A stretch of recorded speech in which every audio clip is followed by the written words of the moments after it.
This morning, I'm glad to be here to meet members ama washirika wa Kikuyu. Na ndio tuanze mkutano, ningeomba tupate mmoja aje aombe ndio tuweze kufungulia mkutano. Karibu Bwana Itimwa.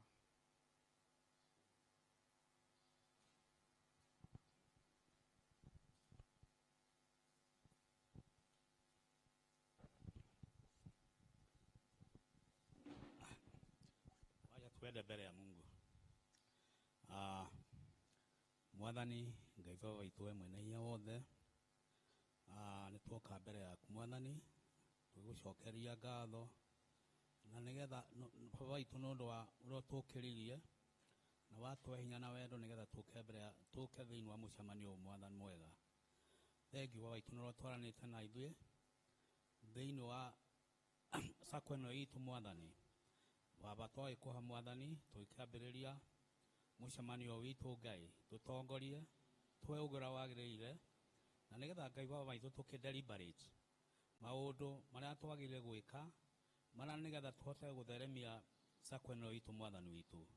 Nĩgetha baba witũ tũtuĩka wa kũmarĩrĩria na kũmamenya nĩgetha tũhote gũthiĩ mbere twĩ rũgendo rũmwe Mwathani witũ. Gĩtũtongorie kuma kĩambĩrĩria nginya kĩrĩkĩrĩro. Na nĩ thĩinĩ wa rĩĩtwa rĩa Mwathani Jesu Kristo twahoya ona ningĩ twacokia ngatho. Asante Bwana Itimwa. Bwana Itimwa is a very good member of NRS and also a board member in a housing cooperative. Wangapi tunaijua? Housing ya NRS wangapi tunaijua? Asanteni sana. Umuthi nitukugeria to understand how we are going to move from AGM ila tukoragwo nayo to delegates. Tondu riu nitwatarĩirio atĩ nĩtũriuma kuma kũrĩ AGM into ADM nĩguo. Annual general meeting to annual delegate meeting. And with us today to help us understand the process is Eric Award from Alpha Trident. What I would ask us, let us note areas that you'd want more understanding, questions, and any notes that you may have. Then, after Eric here, then we'll have our Q&R. Actually, Q&A session at the far end. But equally, I would maybe ask that we use Kiswahili, sababu pia ni lugha ya taifa, si ndio? Ndio tuweze kuelewa. Si kila sote tunaelewa Kiswahili. Asanteni sana. So because of time, karibu Bwana Eric. I know you're a very good timekeeper. Karibu sana Bwana Mbote. Asante sana. Karibu. Thank you. And good morning. So I will use a mix of English and Swahili. I think it was in August. Tulikuwa na mkutano virtual. You must have seen me that time. Wakati tulikuwa tunafanya review ya bylaws. So this is just a culmination of that process. I will be talking you through the way our governance is evolving. Now, wakati huo, the commissioner had written to us. Na alituambia kwamba kama tuko na members zaidi ya 5,000 tunafaa kuwa na delegates. Delegates wasipokuwa chini ya 150 na wasipite 500. And let's think about it. You see, tukiita mkutano leo na members wote wakuji, lazima tufikirie venue tutakuwa nayo wapi. Hiyo ndio jambo la kwanza. Jambo la pili, hawa watu wakija mkutano na kuna resolution ambayo tunataka kupitisha, and then we find that it is almost 50-50 split in a vote, how do we organize to do the counting? And the third thing is, if you have more than 5,000 people in a room, what are the chances wewe ndio utapewa nafasi ya kuzungumza? Because you only have so many hours in a day. And so the commissioner felt that for you to have can I say an orderly meeting, mahali ambapo kila mtu anaweza pata nafasi ya kuzungumza na kutoa maoni yake, we need to have fewer people meeting to represent us. Lakini haimaanishi kwamba wewe kama member hauna fursa ya kupeana maoni yako, because within your zones you would be having meetings. And so that is where this idea of transitioning into delegates is coming from. So I'm going to talk you through the transition. I have mentioned that tulipewa threshold ya members ambao they are delegates. So tulielezwa delegates wasiwe chini ya watu 150 lakini wasipite 500. So our initial suggestion is you have 162. How did we arrive at that number? So we began with the minimum number, giving allowance to the fact that we hope in future, with your help, NRS Sacco is going to grow. And so the more we grow, the more we will increase the number of delegates. But because tunatafuta watu 150, we already have 9 board members and 3 members of the supervisory committee. So the 162 is 150 delegates kutoka kwenye members plus the 12 board members. Maanake huwezi kuwa director kama wewe si delegate. And so one of the resolutions wakati ule tukifanya review ya bylaws was, let us automatically transition our sitting board members to become delegates, so that we do not have to go back to the ground to look for delegates, or we do not create a vacuum for any reason. So that is why you have 162 delegates. Zones tuko nazo 5. Tuko na hapa Kikuyu. Your newest zone so far is Dagoretti. Mko na Wangige, mko na Kinoo, na mko na Ndiri. So basically, mahali ambapo tuko na branches ndio tumeweka zones zetu. We will talk about how we do distribution of those delegates in those branches. Then we also have to understand, members wenyewe watakuwa wakichagua delegates. Alafu delegates watakuwa wanachagua directors kwa hizo zones. Tumesema kwamba tutazungumzia distribution ya delegates na pia tutaangalia distribution ya directors. Maanake zones ni 5, nafasi za directors ni 9. Na pia nafasi za supervisory ni 3. So we have 12 positions to distribute around 5 zones so far. How do we do it in a manner that is orderly or reasonable, ili tusije tukawa na watu ambao wanaona ni kama they are not represented? Then tutazungumzia eligibility criteria ya kuwa delegate na pia eligibility criteria ya kuwa board member, and what happens ikiwa tuko na gaps between those two. Lakini jambo la kwanza nataka muelewe, wewe kama member sauti yako ni muhimu kwa zone, because that is where you start putting in your views in the organization. So kule mwisho, that is what our structure was. Our members tulikuwa tunaenda direct kwa AGM. Kwa AGM tunachagua board na supervisory, alafu hao ndio wanaajiri CEO na staff wake. In short, mlikuwa na direct representation. You could have your voice.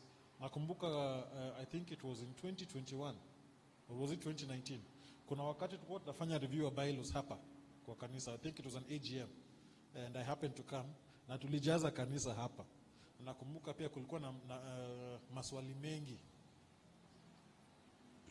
kutokana na mambo kadhaa ambayo mlikuwa mnazungumzia siku hiyo, because auditor alisoma hesabu yake, kulikuwa na maswali na kulikuwa na agenda nyingi siku hiyo, mpaka inafika mahali mnaambiwa because of time let us move on, if you have questions you come to the office. But now you see, if you have 5,000 people and everybody comes with a question, and sometimes a question is repeated, it means you don't have enough hours in a day to deal with the business of the day. So the commissioner thought that for SACCOs that are like you, that have grown, kama mko na members wengi, members waende kwa zones zao, na kwa hizo zones wachague delegates. Delegates kwa zone watachagua directors, na pia watachagua supervisory kulingana na jinsi ambavyo mmejipanga. Lakini hiyo confirmation itafanyika kwa annual delegates meeting, and so you have the board and the staff. So this is an additional layer of what has come. Nitawaeleza kazi ya hawa watu ni nini, hawa delegates ambao wanachaguliwa.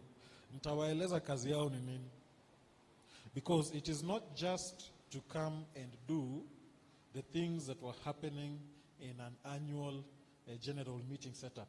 So all the things that were happening here, they will still happen here, but they will be done by these people. Hizo bado zitafanyika. Kwa mfano, mlikuwa mkizungumzia mambo ya dividends. Mlikuwa mnazungumzia mambo ya structure of the organization. Hayo yote bado mtazungumzia. Mambo ya budget. Those decisions will still be made here, but now badala ya hawa watu wote kukuja kuzungumzia mambo haya, hawa delegates ambao mmechagua ndio watakuwa na jadiliana hayo maswala. That is one. But there is more. There is more than that. Manake kuna mali tutaona kuna mambo kadhaa ambayo hatuwezi wacha hawa watu 162 wazungumzie. Kuna mambo kadhaa ambayo lazima tutarudi kwako kama member, utupatie maoni yako. So basically, you the members, you will go into your electoral zones and you will pick your zonal leadership. Then the delegates, kutokana na delegates ndio tutapata director. Tukishapata director, wakati wa AGM, delegates pia wanapitisha miswada tofauti kulingana na jinsi ambavyo tunataka sako yetu iwe ikifanya biashara yake. Nimesema tumefanya mkutano Dagoretti tayari, tulishazungumza na members wetu wa Dagoretti, tumezungumza na members wetu Nderi, tumezungumza na wale wako Kinoo na Wangige. So tunamalizia hapa. Distribution yetu ya delegates inalingana na size ya branch yetu, the number of members we have. So today, Dagoretti has got the smallest branch comparatively, and therefore Dagoretti has been given 10 delegate slots, followed by Kinoo, which has been given 25. Nderi has been given 29. Wangige imepewa 32. Na hapa Kikuyu tumepewa 66. That means we are the biggest branch in NRS Sacco. Congratulations. Becoming number one is easier than remaining number one. Everywhere I have been going, I have been telling them, if they want to have more delegates, they must actively recruit. So I'm putting the challenge to you. You have got 4 people who are looking for your seat. They want to come and have more delegates. So you must try and work very hard to maintain your position as the lead branch in NRS Sacco so that you continue having more representation. Mtaona kwamba it doesn't just end there. Manake kutokana na haya tunafanya distribution nyingine ya position ya directors na pia position za supervisory. Pale Dagoretti tumewapatia director position moja. Pale Nderi wako na director position moja na supervisory position moja. Pale Wangige Wangige na wapi? Wangige Nderi Kino. We have done some distribution of directors wawili, but you see within Nderi there's a supervisory. Alafu hapa Kikuyu, what do we have? We have got 3 director positions. And there's a supervisory in here somewhere. So the more people you have, the more delegates you have, the bigger the size of the branch, the better represented it is. And I can assure you, wakati tulitoka Wangige, walisema wanaenda kufanya recruitment ya members. Maanake wanataka wapate delegates wengi zaidi, and possibly they want to take a director seat. So hapa Kikuyu lazima muelewe, you stand to lose if you do not grow your branch. So as a member, one of the things I want to challenge you is that you must work very hard to ensure that your branch continues growing. So that is to do with distribution. We have 66 delegates positions. We have 32 delegates in Wangige. We have 29 in Nderi. We have 25 in Kinoo. And we have 10 in Dagoretti. So this is the biggest branch. And because we are the biggest branch, we have the highest representation. But it will not always be like this. If Dagoretti goes and double its membership tomorrow, we must redistribute the delegates, and we might possibly have to look at hapa kwa directors. So don't get comfortable that we are the biggest and therefore we do not need to grow. I want to challenge you to ensure that you're growing. Maanake, kama member usiwahi sahau, wakati ulikuwa unaingia NRS Sacco, uliambiwa ulipe nini kwanza? When you were recruited, what did you pay first? Mlilipa registration. Baada ya registration ukaambiwa nini? Share capital. So because you are a shareholder, what does that make you? It makes you an owner of the business. Are we together? It makes you an owner of the business. So it is in your interest that this business that you own a part of. Wangapo wamenunua shares ya KPC? Hey, opportunities are passing in broad daylight. How many bought Safaricom shares those years? Would you be happy if you had Safaricom was collapsing? You know you have money in there, isn't it? Yes. So you have bought shares in NRS Sacco. It is in your interest to make sure that NRS Sacco grows. NRS Sacco will grow when it has got many customers. Customers who are saving, who are borrowing, and who are repaying. So that is why I'm challenging you to make sure that our Sacco is growing. Now, tumesema kwamba tuko na zone stand. Kila zone lazima itakuwa na mwenyekiti, kila zone lazima itakuwa na katibu. One of the directors in the zone will be the zone chairman. So kwa mfano, tukienda Dagoretti, kwa sababu Dagoretti iko na slot moja ya directorship, it means automatically the zone director becomes the zone chairperson. Hapa Kikuyu, if we have 3 directors positions, it means at least one of these 3 directors is going to become a zone chairperson. Every zone must also have a zone secretary. Na nitawaeleza mbona kila zone lazima ikuwe na secretary. Mtakuwa mkikutana kama members wa zone fulani. Sasa kwa hii mkutano ya hii zone yenu, kama mkutano ya zone ya Kikuyu, somebody must keep the records of our discussions, capture the minutes of what we are discussing, and capture the resolutions we are passing as members of Kikuyu zone.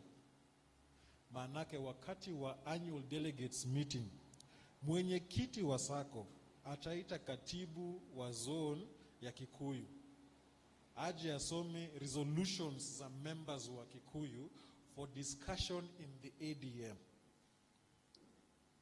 Now, kumbuka, mko na delegates 66. Sacco iko na delegates 162.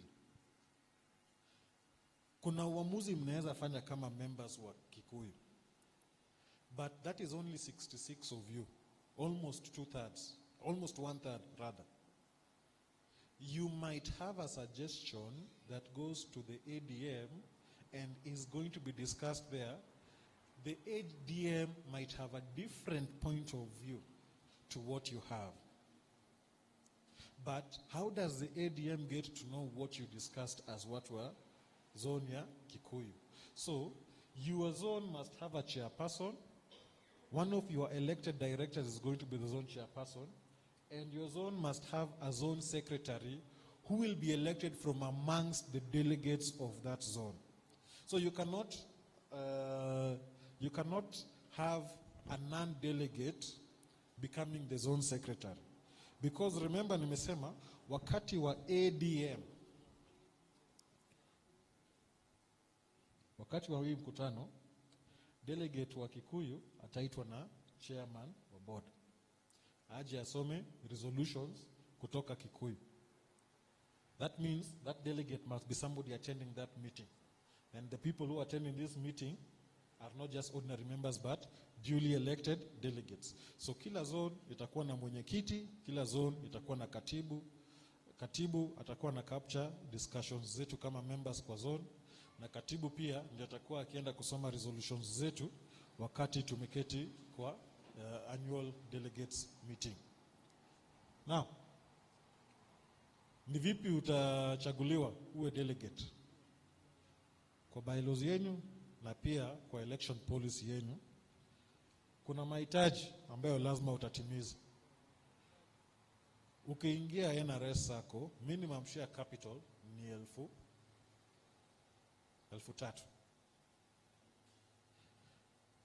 But when you're looking at leadership, one of the things ambazo tulipitisha wakati ule is we said we want people to show a bit more commitment if they want to be considered for leadership. So there's the financial, there is personal, and there is integrity things ambazo zinaangaliwa. If I can categorize them into 3. Pale kwa financial, share capital ya delegate ni 20,000. Ordinary member ni 3,000. Lakini delegate 20,000. Alafu, ukiingia na rest zako, kuna savings zako za back office, kuna savings za front office. Zile za back office, ile non-withdrawable, ile ambayo unaweza tupata wakati unatoka kwa sako, minimum ni 200,000. Na pia, tunasema, ukiwa unataka kuwa delegate, usipatikane kwamba ulikuwa defaulter kwa zaidi ya siku 90 kabla mwisho wa mwaka. Tunaelewa biashara iko na mambo yake, na saa zingine mambo inakuwa ngumu. If life is so difficult, at least pay the interest amount. At least cover the interest payment.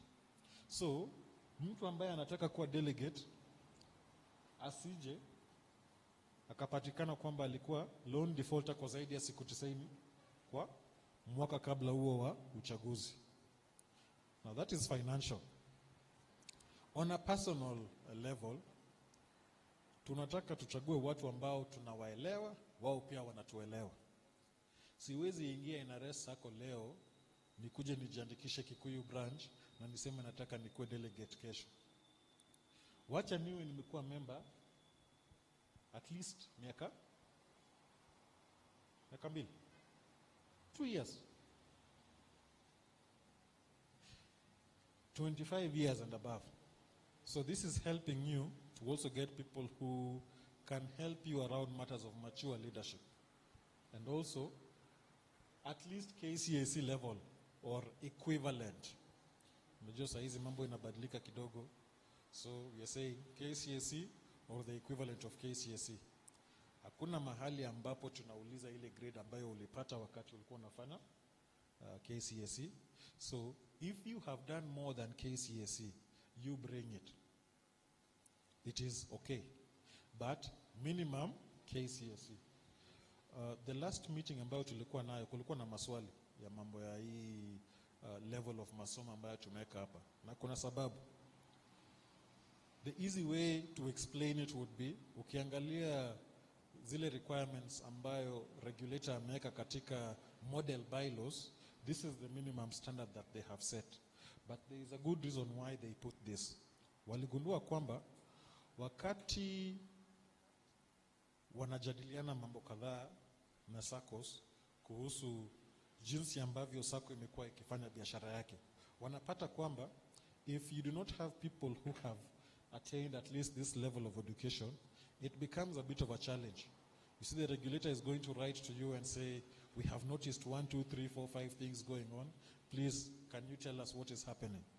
And sometimes it is possible you can have challenges with the leadership of a SACCO if they have not reached this level.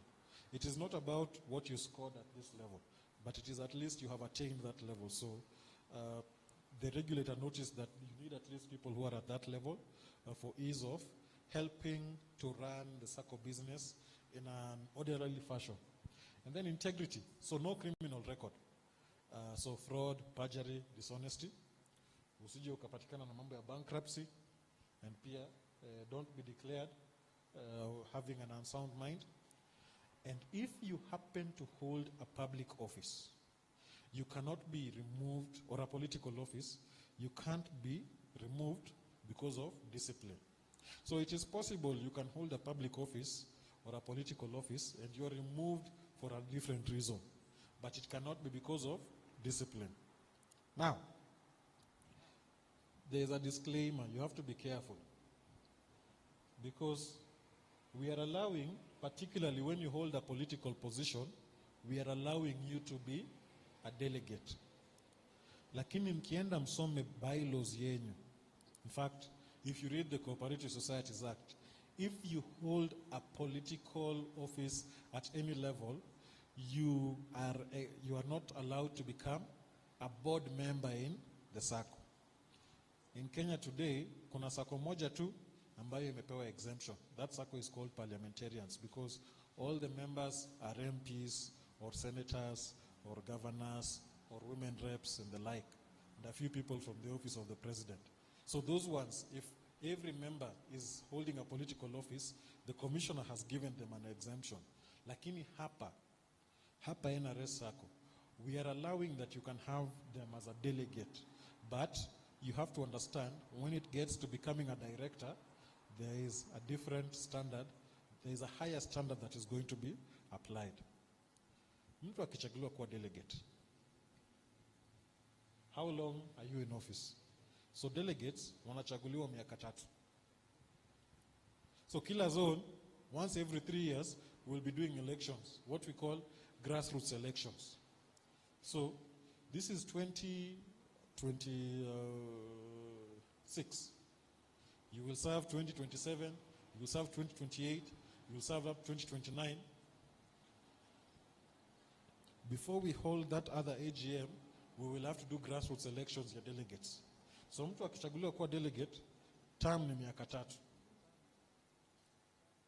There is a normal procedure that we have to follow before we go into by-elections. Kwa mfano, we must inform you that we are going to have a by-election, we are going to have elections for delegates. We must inform you that you need to apply for the position of a delegate.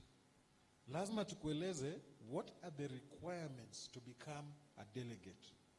And we give you enough time to send in your application. Then you go through a vetting process. There is going to be a vetting committee. Madam is here, she is one of the people who is going to be sitting in that committee. Quite possibly, she will chair that committee. The commissioner's representative chairs that committee. Wale watu ambao wangependa kuwa delegates lazima watapitia some sort of vetting process. Wale ambao watapita vetting will be subjected to elections. So, ikiwa kwa zone ya Kikuyu, tunajua tunatafuta delegates 66, and we receive 50 applications, there is no need to hold an election, because if 50 people have gone through vetting and they have passed, it means automatically we have 50 delegates. However, if we know we need 66 delegates, we receive 80 applications, then it means after vetting, if we have got 80 potential, or let us say 5 people waanguke vetting, so we have 75 people interested in 66 positions, lazima tufanye uchaguzi. Na tukishafanya uchaguzi, we will take the top 66 to be our delegates. Bado hatujachagua director. Maanake mtu anaweza uliza sasa, wakati nachagua delegates, maybe I got the highest number of votes. And so that should automatically mean I am a director. No. Kumbuka nimesema kwamba members will not pick the director. Delegates are the ones who will pick who? The director. And that is also part of why I want to encourage you to apply. Because you see, maybe in this zone of Kikuyu, you have got some 4,000 members. And it has been difficult to convince 4,000 members that you are fit to be one of the 3 board members. Now, it is possible for you to convince the members of Kikuyu that you can be one of the 66 delegates. Ukishavuka hiyo daraja, now you just need to convince 65 other people that you are fit to be a director. So it is easier for you to ascend to the leadership. Just see it that way. Now, sometimes tutachagua delegate. Mahitaji ya kuwa director inaweza kuwa juu ukikompare na yale ya kuwa delegates. Kwa mfano, tukirudi tu nyuma kidogo. Hapa. Minimum share capital ya kuwa delegate tumesema ni 20,000. Lakini minimum share capital ya kuwa director kulingana na bylaws yenu is 40,000 Kenya shillings. Alafu minimum deposits, non-withdrawable deposits ya kuwa delegate ni 20,000. 200,000. Lakini ya kuwa director is 500,000 Kenya shillings. Kuna uwezekano kwamba tunaweza chagua delegates. Alafu tunaalika delegates wale ambao wangependa kuwa director watume application zao. Na tukose yule ambaye ametimiza mahitaji ya kuwa director ametuma application. What do we do? So what we are saying, because there are those financial, there are personal, and there are integrity things that we are looking at. Around the financial, if you're missing personal and the integrity, we can't help the situation. But around the financial, if we find that we do not have people who have met the financial requirements for directorship after holding the delegates elections, we will not let a vacuum exist in Kikuyu zone. What we will do, we will elect directors anyway. But the person who is elected who does not meet the qualification criteria must fulfill that criteria within 1 year. This condition only arises in a very specific situation. If we have people who have met the criteria, they will be subjected to the director's election. But if we do not have anybody expressing interest that has met the criteria, then we will apply this. So kwa mfano, hapa Kikuyu, tumesema tuko na director slots 3, sivyo? Not every delegate will just say, okay, let me apply and then I will have 1 year. No, that is not how it works. If we are looking for 3 directors positions and we get 3 people applying and they meet the criteria, we have 3 directors. If we have 5 people applying and all of them have met the criteria, we will do an election and we will pick 3 out of the 5. If we know we are looking for 3 directors and then in the people who have applied, we know that 2 have met the criteria and maybe 7 have not met the criteria, it means automatically you have 2 directors. For the 1 other director position, you will hold an election, but the election results come with this rider as a condition that whoever is chosen must meet all the requirements for directorship within 1 year. Such that if the 1 year ends and that person has not met the requirements, then what is going to happen is we will look for somebody else. So I hope you understand that it is not just that if I am not meeting the criteria, I can be elected anyway. If there are people who will apply and they go through vetting and they meet the criteria, they become directors or they get to vie for directors positions. Lakini tukiona kwamba kuna watu ambao wale watu wote ambao wameapply, they have not met the criteria, then it means this situation arises. So it is important we know what is going on here. Now, saa zingine tutachagua delegates wetu or directors wetu. For some reason, there might be a position that falls vacant. If there is a vacancy in a delegate's position, na tumebakisha tu miezi 6 kabla wakati wa uchaguzi, we will not organize for a by-election to fill that vacant position. Because it does not make sense.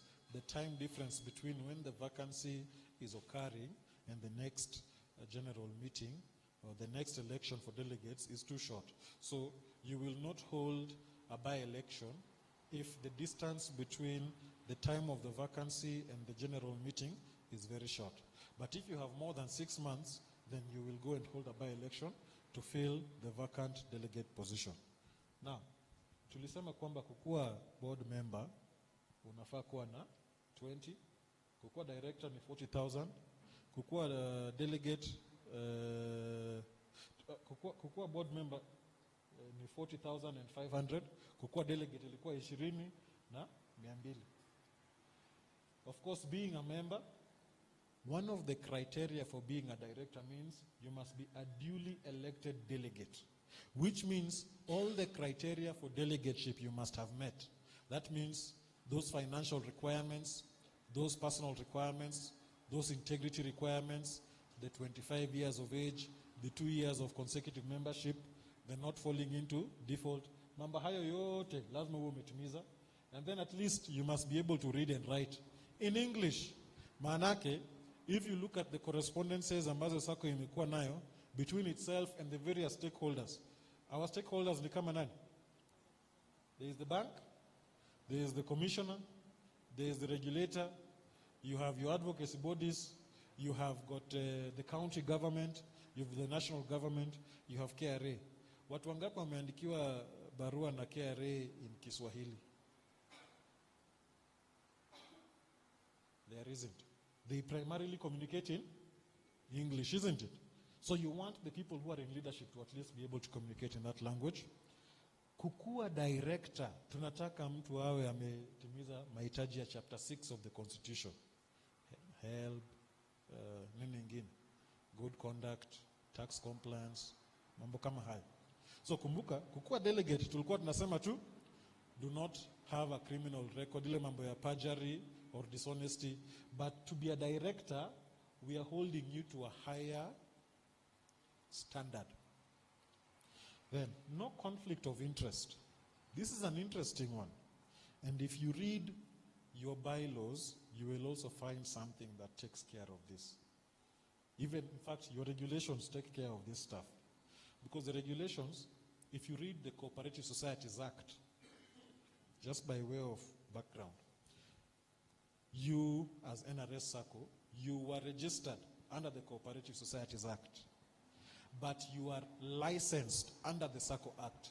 Sababu ambayo mkona forsa ni hiyo Sacco Act and the regulations 2010. But you are registered under the Cooperative Societies Act. Your registration is the same way the housing Sacco the housing cooperative is also registered under the Cooperative Societies Act. But the housing cooperative is not licensed under the Sacco Act because the housing cooperative does not do what is called deposit taking. Mambo ya conflict of interest. The Cooperative Societies Act allows you to be a leader in up to 3 cooperative societies. But here I am talking about conflict of interest because you might be a leader in up to 3 SACCOs. The Sacco Act is very clear. You cannot be a leader in more than 1 Sacco licensed or authorized under the Sacco Act. What does that mean? Labda uko hapa NRS, alafu uko K-Unity Sacco, alafu pia uko Limlac Sacco pale Limuru. So what is the difference? Wale watu wa Limlac Sacco bado hawana forsa. lakini wamefikisha 100 million in savings. Wamepitisha. So they are also under SASRA. So you cannot be a board member here and a board member in Limlak, because kukua board member kwako is going to put a lot of strain on you. We have got subcommittees within the board. We have got board meetings we want to make. We have got days like this that we are organizing. How do you become effective when you're doing things here and you're doing things at Limlak? And if we said that we wanted to grow our SACCO, do you make the best decisions on behalf or for the benefit of NRS or on behalf of another cooperative society? So those are things that you must look at, you must consider. And because of that, the regulator has said, huwezi kuwa board member NRS na pia ukue board member kwa SACCO nyingine ambayo iko under SASRA. Ama ukue board member hapa na supervisory huko, ama ukue kwa supervisory hapa na kwa board huko, ama uwe kwa supervisory hapa na supervisory kule kwingine. So either uko huku ama uko kule mwingine. Kule kwingine. You might be a delegate both here and there, but you cannot be a director both here and there. But still, even if you're going to be in more than one SACCO, kumbukeni, the Cooperative Societies Act says that it is not good for you to be a member in more than one SACCO serving similar objects. Your reason for being here cannot be the same reason for being there. Maybe you're here because you own a business here. Maybe you are in a different SACCO somewhere because you have got different business interests over there, and that is how you get your what? The proceeds for your business. But basically, the point I wanted to make is conflict of interest is something that should not be there. So you get to choose whether unataka kuwa a leader in NRS SACCO or a leader elsewhere. Now, kukua board member, there are about 3 ways unaweza fika ukue board member. But there are very many ways to stop being a board member. So you must understand, it is easier for you to stop being a board member than it is for you to become a board member. Kukua board member lazima uchaguliwe. That is one. That is the preferred option because you get the legitimacy of members. Saa zingine, bylaw yetu inasema kwamba, tukikosa quorum kwa board, wale board members ambao wako pale, wanakubaliwa kuko-opt a board member. Lakini yule ambaye atakuwa co-opted, lazima ataenda kwa AGM, kwa ADM in your case, apate confirmation. Sasa, kama members wa NRS SACCO, if we have that situation arise, the board understands that a delegate is a potential director. So even the delegates will not go and just go opt from the general membership. Because a zone has got delegates, then the board will co-opt from amongst the sitting or the current delegates. They don't bypass the delegates to go look for an ordinary member.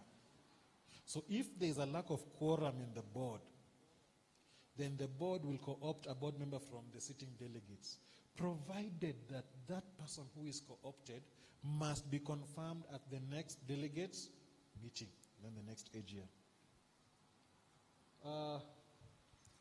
Ukichaguliwa kuwa board member ama member wa supervisory. Oh, I was talking about the ways to come in. So members can choose you. You can be co-opted, subject to confirmation, or you can be chosen by the commissioner. Sometimes interesting things happen in cooperatives, and then the entire board is told to go away, and the commissioner brings in some people to do caretaker business. So those are the 3 ways you can come in. Lakini kutoka, kwanza, commissioner anaweza kukutoa. Pili, wakati wa uchaguzi, members wanaweza kukutoa. Tatu, SASRA can suspend you. Na SASRA, when they suspend you, that suspension is confirmed in the ADM. Fourth, within the board members themselves, wakiona kwamba there is one of them who is not dancing to the same tune, then they can suspend that board member, subject to confirmation in the next delegates meeting.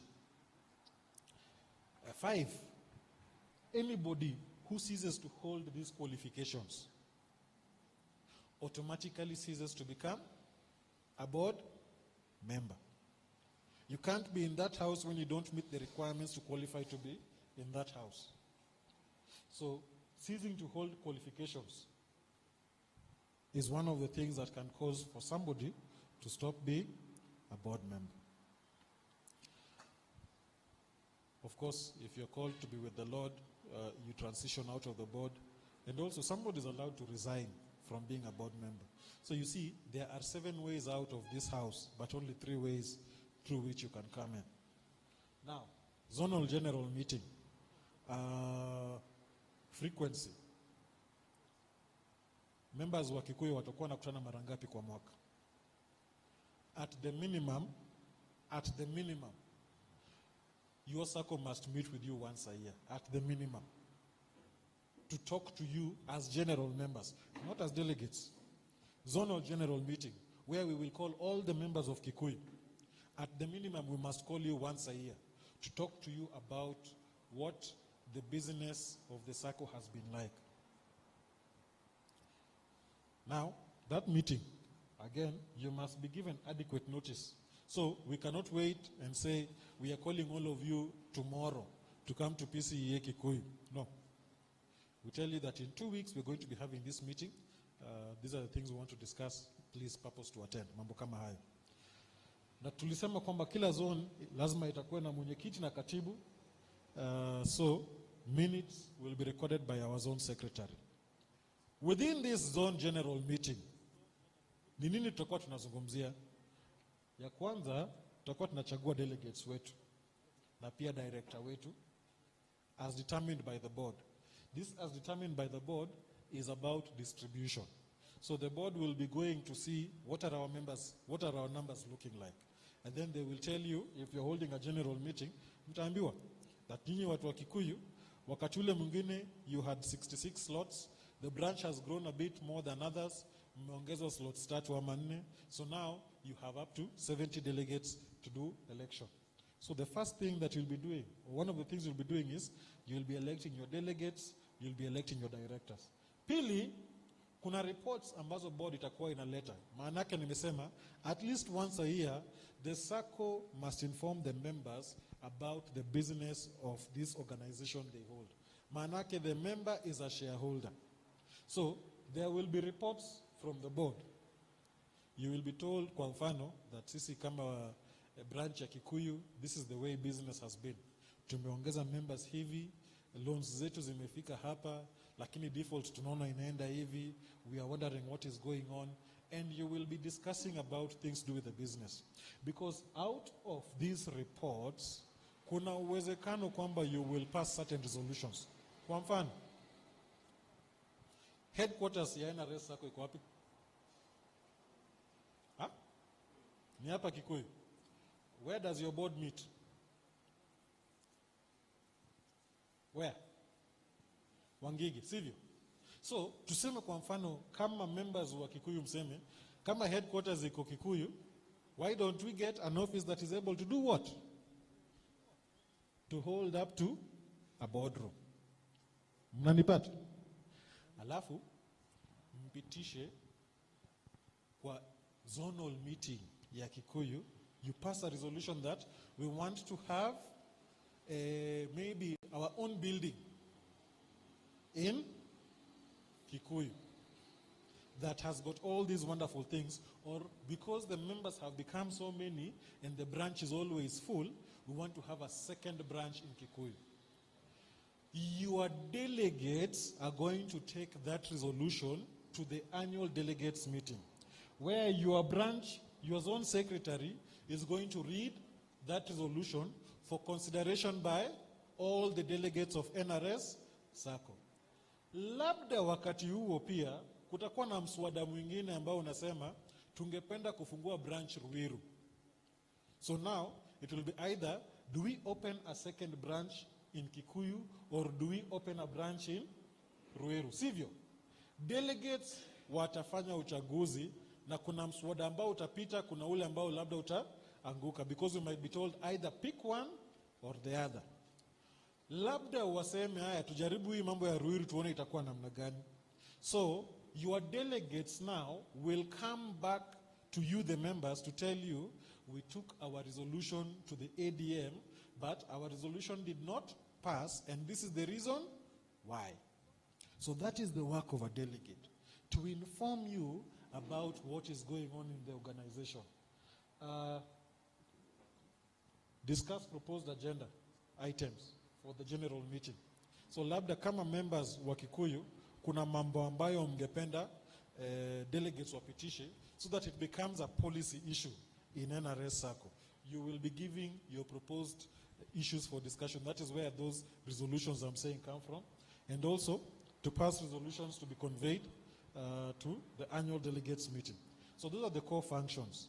But they don't end there. There are governance things that the ADM is doing. So wakati members wa Kikuyu wamefanya uchaguzi wa directors wao, the ADM simply confirms. Delegate wa Kikuyu ataambiwa tu watu wa, delegate wa Kikuyu ataelezwa tu kwamba hii ndio jinsi ambavyo watu wa Ngige walifanya uchaguzi, watu wa Nderi walifanya uchaguzi. You simply confirm as a matter of procedure. Right? You also decide on the management structure. So if you want other branches, it is the ADM that is going to make that decision. You look at the audited accounts. So auditor atakuwa analeta hesabu kwa ADM. Kumbuka nimesema zone meetings, board itakuwa inaleta reports. Lakini hesabu yetu ya mwaka ambao umepita officially will be adopted in the annual delegates meeting by our delegates. Huwa tunachagua auditors, external auditors for the next financial year. It will not be happening in the zonal general meetings. It will be happening in the ADM.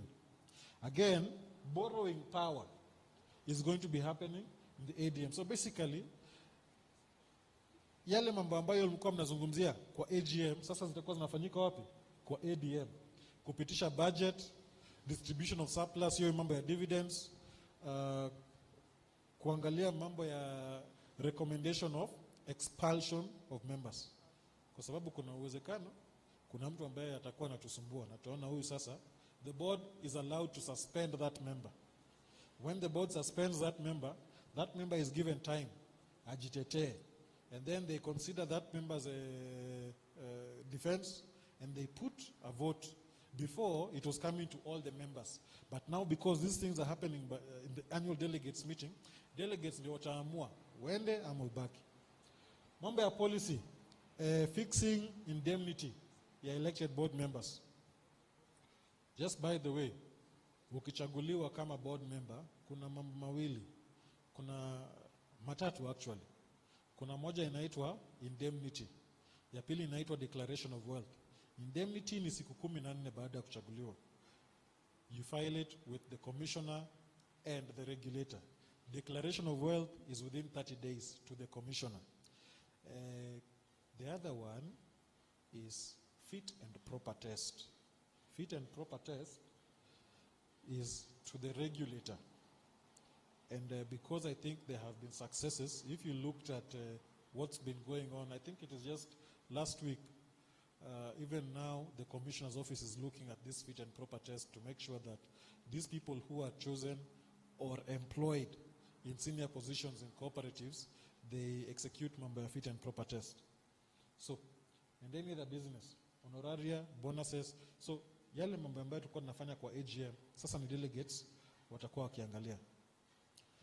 Lakini kuna miswada ambayo tabaki ya members wote. Hatutaachia wale delegates. We have over 5,000 members. We cannot let 162 people make a decision to dissolve or to voluntarily liquidate NRS Sacco. We must go back to all our members to make that decision. We cannot make 162 people decide if we are coming together with another Sacco or if we are dividing this Sacco into two. We must go back to all our members to make that decision. We cannot let 162 people decide the change in our core business.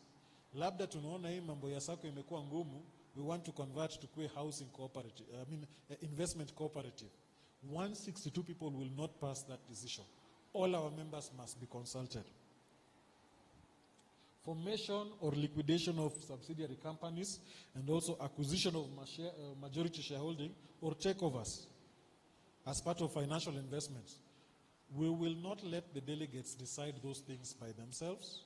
We will go back to all our members. So where we come a member, understand that much as we delegate part of our authority to these people called delegates to make decisions on our behalf, there are certain things which if you see happening at NRS Sacco, you are allowed to stand up and say, wait, that one is not for the 162. Huo mswada lazima ulete kwa members tufanye uamuzi. So it is important for you to understand what those critical decisions exclusively resolved by the entire membership that cannot be delegated. So nilieleza kwamba ukitaka kuchaguliwa there's a vetting process. Wale ambao watafaulu kukuwa delegates, wakitaka kuwa director, lazima wataleta application zao na hizo zitaenda kwa vetting committee. Tumesema kwamba tutaangalia statement yako kuona savings, so 12 months tuone financial standing yako, and of course there's going to be a nomination register where we are seeing who are these people. We will look at your ID, the nomination form, the certificate of good conduct, and other vetting requirements as will be listed or documented in the invitation to apply. Kila wakati NRS Sacco itakuwa ina waalika mlete application zenyu either as a delegate ama as a director. That invitation must include the eligibility criteria for anything that you are applying for. So don't just tell me to apply. Tell me what is the criteria I need to meet for my application to be successful, so that if for any reason my application is not successful, but I had met your criteria, then you must come and tell me this is where we experienced a challenge. Now, kwa wale ambao watakuwa delegates, some things don't change. Bado ni one member, one vote. It doesn't matter the shareholding. These directors, tumesema minimum shareholding yao ni 40,000. It doesn't mean that they have a bigger voice than the ordinary member. That principle does not change. And then, we also say, we also don't look at what your deposits are. You might have more money than all of us, but you must persuade us to think like you. So we will not do things simply because you have said you want to move in a certain direction. And then, of course, we've said, within the zones, kila member. So wakati mtakuwa na zonal meeting, members watakuwa nakuja kwa zonal meetings zetu. So tukiita zonal meeting ya members wetu wa Kikuyu, don't assume it is only the delegates. Tukiita members, delegates wa Kikuyu wakuje peke yao, hiyo mkutano si ya members wote, hiyo ni ya delegates wenyewe. Lakini tukiita general meeting ya members wote wakuje tafadhali. Maanake, we might be doing something at grassroots level to understand based on some of these things that have been left exclusively for the membership, or we will be trying to build consensus around a strategic direction that perhaps the society would like to pivot in, and your voice as an ordinary member is important. So the general meetings, it is the elected delegates who will come. They cast votes on behalf of their zones. Mimi kama nimechaguliwa kama delegate, my point of view might be very different from what you're thinking. As members, I don't go there to put my own point of view. When I go as a delegate, I go there representing the people who have elected me. So this is critical, because as a delegate, that decision affects the entire society, not just my zone. So if the people in my zone are of a certain way of thinking, then I must make sure I represent them based on the way they have told me. So members wa Kikuyu wakisema you go to the AGM and tell them that this is what we are thinking. I must vote in alignment with what you have suggested. Ultimately, we are saying that we must remain transparent in this process. We must make sure that we have effective representation. We must remain accountable at every level, at the board level, at the delegates level, even at staff level, at ordinary level of membership, because that is how we hold each other. This thing about transparency, it means that a lot of things are going to happen based on trust. Trust is like a mirror. I can smash this window. It will break into very many pieces. I might be able to fit the pieces together like a puzzle, but I will still see the cracks. So we must ensure that we remain accountable so that we do not break the trust. Pili, adherence to the law. Wale ambao watafaulu kuchaguliwa kama delegates, ni vyema muelewe sheria. Which laws? There is the Sacco Act. There are the regulations. There are your bylaws. Understand what these things are saying. Maanake kuna uwezekano katika zone yenu na katika mkutano wenu kwa hiyo zone, members wanaweza kuwa na maswali. Vile umechaguliwa kama delegate, labda wewe ndio utaulizwa haya maswali. Ni muhimu wakati unajibu maswali ambayo members watakuwa nayo, you give the right information. In fact, one of the things that is likely to happen, NRS Sacco is likely to organize a training for the delegates so that delegates understand what is required of them and what the law says. So as a delegate, if you are elected, it is important for you to attend that training, because when you are making decisions, your decisions must be in compliance with the law. And sometimes there may be one or two things you will discuss in the ADM that may be contravening the law. So you need to be able to point out and say, yes, it is a good idea, but the law does not allow us, and this is the law I'm talking about. So it's important for delegates to ensure that we remain compliant. Part of compliance, there are some things which you might want to do, like capital adequacy. Kwa mfano, wakati mtakuwa na your ADM this year, when your financials come out, kuna kuanga na ule ukurasa ya general statistics. Kwa hiyo ukurasa ya general statistics, the first statistic kule juu inakuanga membership, active, dormant, total.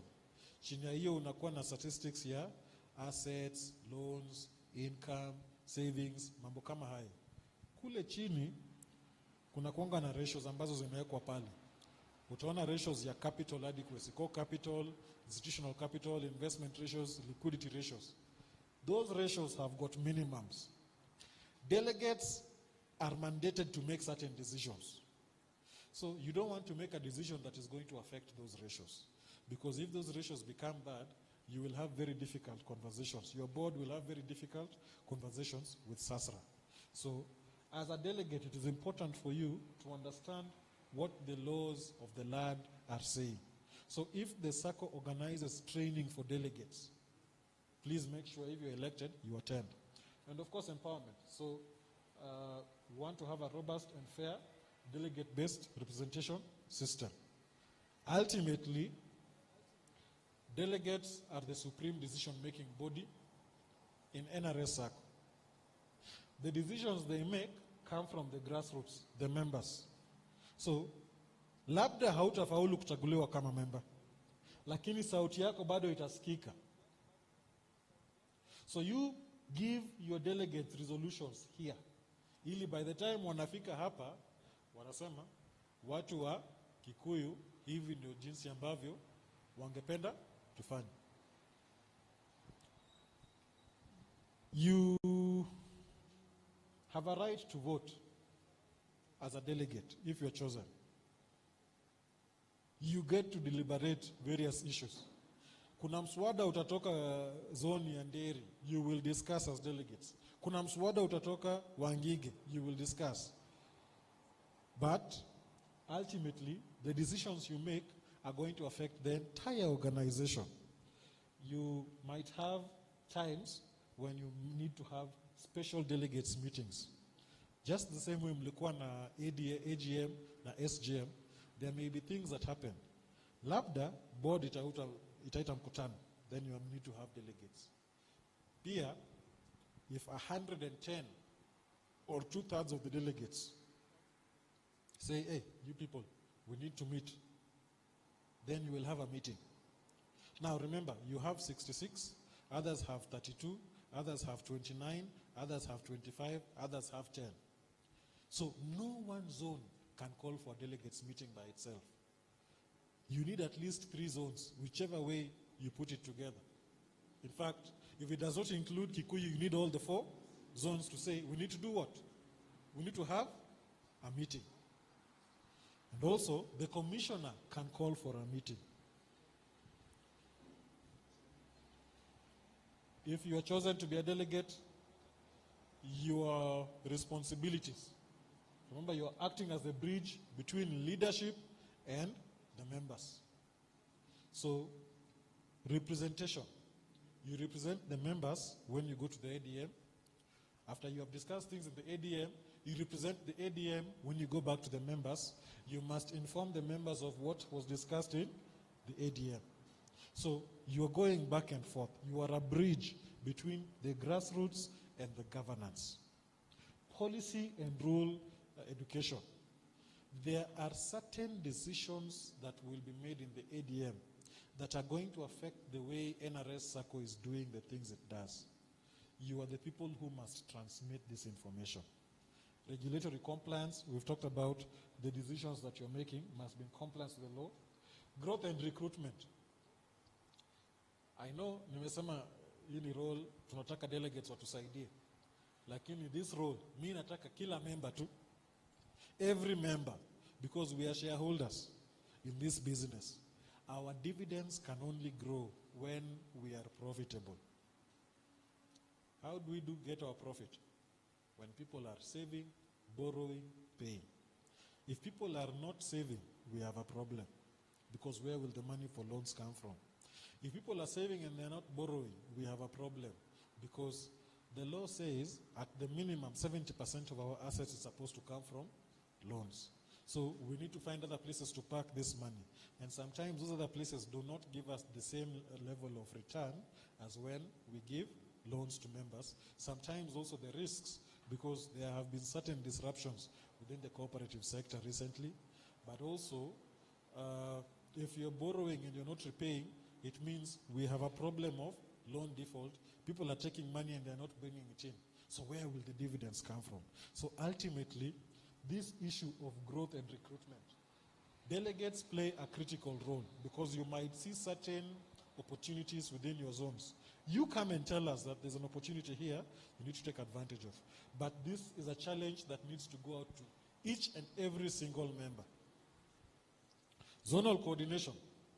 Tunaweza kuwa tunataka kuwa na mkutano hapa zone ya Kikuyu.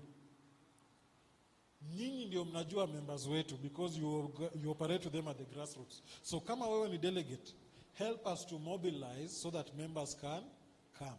You might help us to identify a good place to hold a meeting.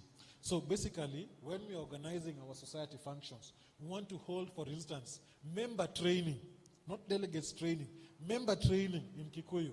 Help us to organize these things because we want to project a positive image. The growth and engagement is about marketing. This zonal coordination has got a connotation of branding because it is the sort of image. Ukienda kwa stage, unataka kwenda Nairobi, na upate kuna matatu kadhaa. Unaingia matatu gani? Ile ina watu ama ile karibu inatoka? Ile karibu inatoka. Okay? So, tukiambia members wetu kwamba Kikuyu iko na members wengi, na wakuje watuone, watatuamini? Just look around the room. Do we look like we are mean? So, the next time we are having a meeting within Kikuyu zone, if you happen to be a delegate, you must help us to do what? To mobilize. And I can give you an example. you people, do you watch the news? Eh? I know you have never voted for the TB Mchialala people, but when you look at what is going on, you can easily see that one side seems to have to be more popular than the other, isn't it? Yes. So sometimes when you help us to mobilize people, and we are many, it helps the organization. Because even the public will say, pale na res sako watu ni wengi. Na watu wengi hawezi kuwa wamepotea wote hivyo. So where people are many, we have more confidence. It's a psychological thing. We tend to go to where there are more people because the masses seem to understand more. They must have understood something. Hawezi kuwa wamedanganywa wote. And the other thing is continuous development. So if you happen to be chosen as a delegate, and the Sacco is organizing things like a training for delegates, please make sure you do what? You attend. Because when we organize a training for delegates, remember there are resources. We might hire a hall. Sacco ikilipia hall 20,000. Delegate akuje mmoja ama wakuje 66, we have spent 20,000 on the hall, isn't it? If 66 people come, we have gotten value for our money. If one person comes, we have wasted, isn't it? So if you happen to be chosen as a delegate and there is a delegate initiative going on in your zone, please make sure you attend, and you attend actively. Thank you so much. That is the end of my presentation. Maybe I will now leave it to you to, maybe there might be one or two questions. Thank you, Eric. Before you leave, at this point, you don't want to attract questions. Na ningeuliza kwamba tuulize at this point, because we will not have any other forum to explain about the migration from AGM to ADM. So, isikupite, let us ask now for better understanding. Let's have someone with the mic.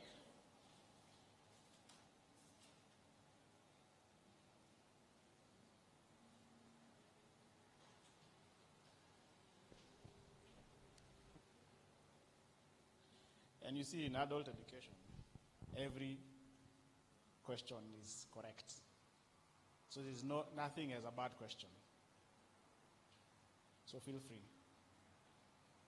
Yes, Eric, come.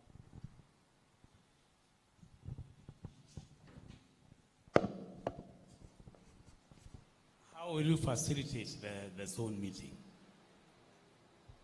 Sorry, come again? How do you facilitate the zone meeting?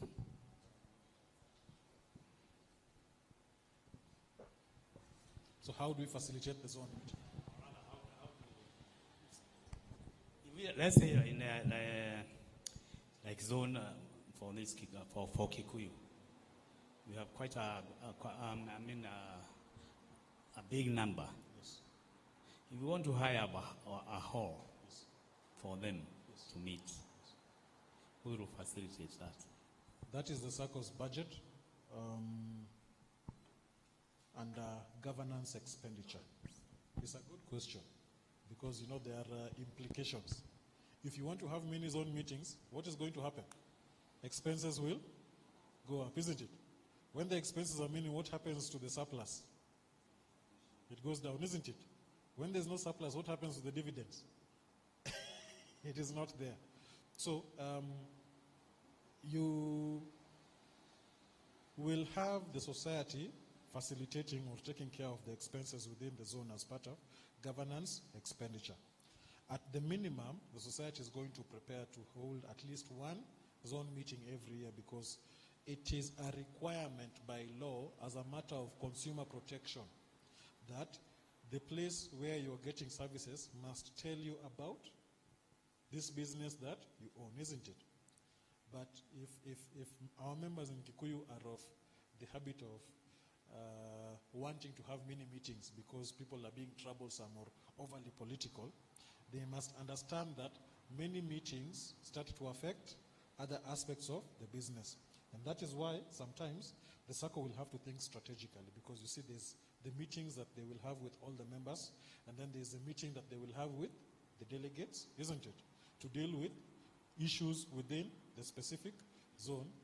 Fortunately nowadays, I think in the wake of what we saw in the time of coronavirus and COVID-19, we have found many interesting ways of stratifying how we engage with members. So sometimes you'll have online meetings and things of that sort, but at the minimum, your Sacco must meet with you at least once, and that is their budget, that they are the ones who must prepare. So even when the delegates will be passing the budget, part of what must be factored in is to ensure there is adequate provision for engagement with members at zonal level.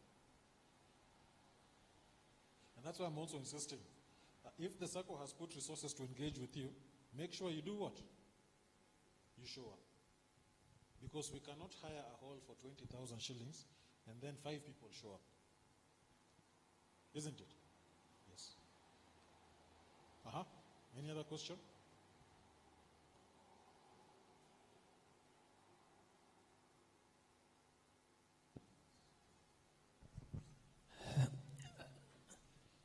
Your parting shot was we mobilize. How can we mobilize? Let's talk as for now. Yes. Are we mobilizing the NRIS members or other members so that the whole can be, the numbers can be big? Okay. What did you mean for us to mobilize? Okay. When I say mobilize, if we are having, because there are two aspects to this. So there's the aspect of recruitment of members, and then there's the aspect of if we have a meeting, let people come and attend. So for recruitment, you want your society to grow anyway, isn't it? You want your society to grow anyway. So you encourage people to join. I might join, but I decide that I like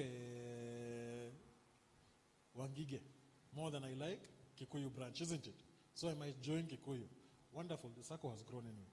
But if we have an activity for Kikuyu zone, okay, let us make sure that as many Kikuyu members do what? Participate.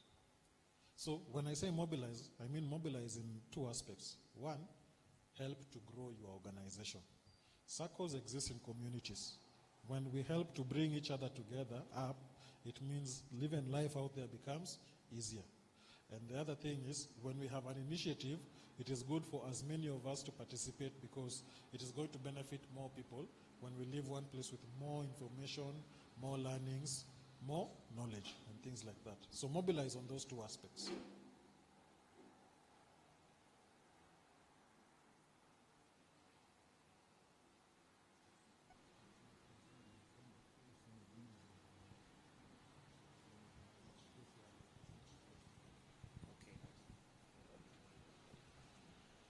Thank you, Eric. My name is William, member number 3390. My question is, in relation to the delegates, it's a governance question, where in the case of some delegates in the course of the year fail to meet the minimum requirements of the to be a delegate member, and the duration remaining to the AGM is less than 6 months. In a case scenario, Dagoretti has a few number of delegates, and maybe, for example, 4 drops because of failure to meet the minimum requirements. What happens? So, in case we have a short time to election, and some people have fallen out of eligibility criteria, all right? So what we said was, if you have less than 6 months, you will not hold an election, you will simply wait. Because it is not the best use of resources. We call for a by-election today, and then we are having the elections again within 1 month or 2 months. So we will simply wait for that time for elections. But you seem to have a follow-up? have another question. Yes. In a case scenario for Dagoretti, Yes. where we have one director and one supervisory, right? For Dagoretti, we just have One director. one director, yes. So the director automatically becomes the chair, The zone chair, the yes. zone chair. Yes. Another case scenario, we have Kikuyu has 3 directors. eh? Yes. So the 3 directors have to sit and elect a chair. So- Or what happens? So, good question. Or they sit and appoint one. So, it's a good question you're asking. Because, let me give you like, you see, Wangige will have 2 directors. Sindio? Lazima tuchague mmoja, akue zone chair wetu. Sivyo? Kila mtu akijichagua, what do we do? The delegates will pick their zone chairperson and their zone secretary. But they will pick their zone chairperson from amongst the directors. Are you following? So, Dagoretti, we will pick our directors, isn't it? Huh? Dagoretti, Kikuyu members. Kikuyu members will pick their 66 delegates. 66 delegates will pick 3 directors, isn't it?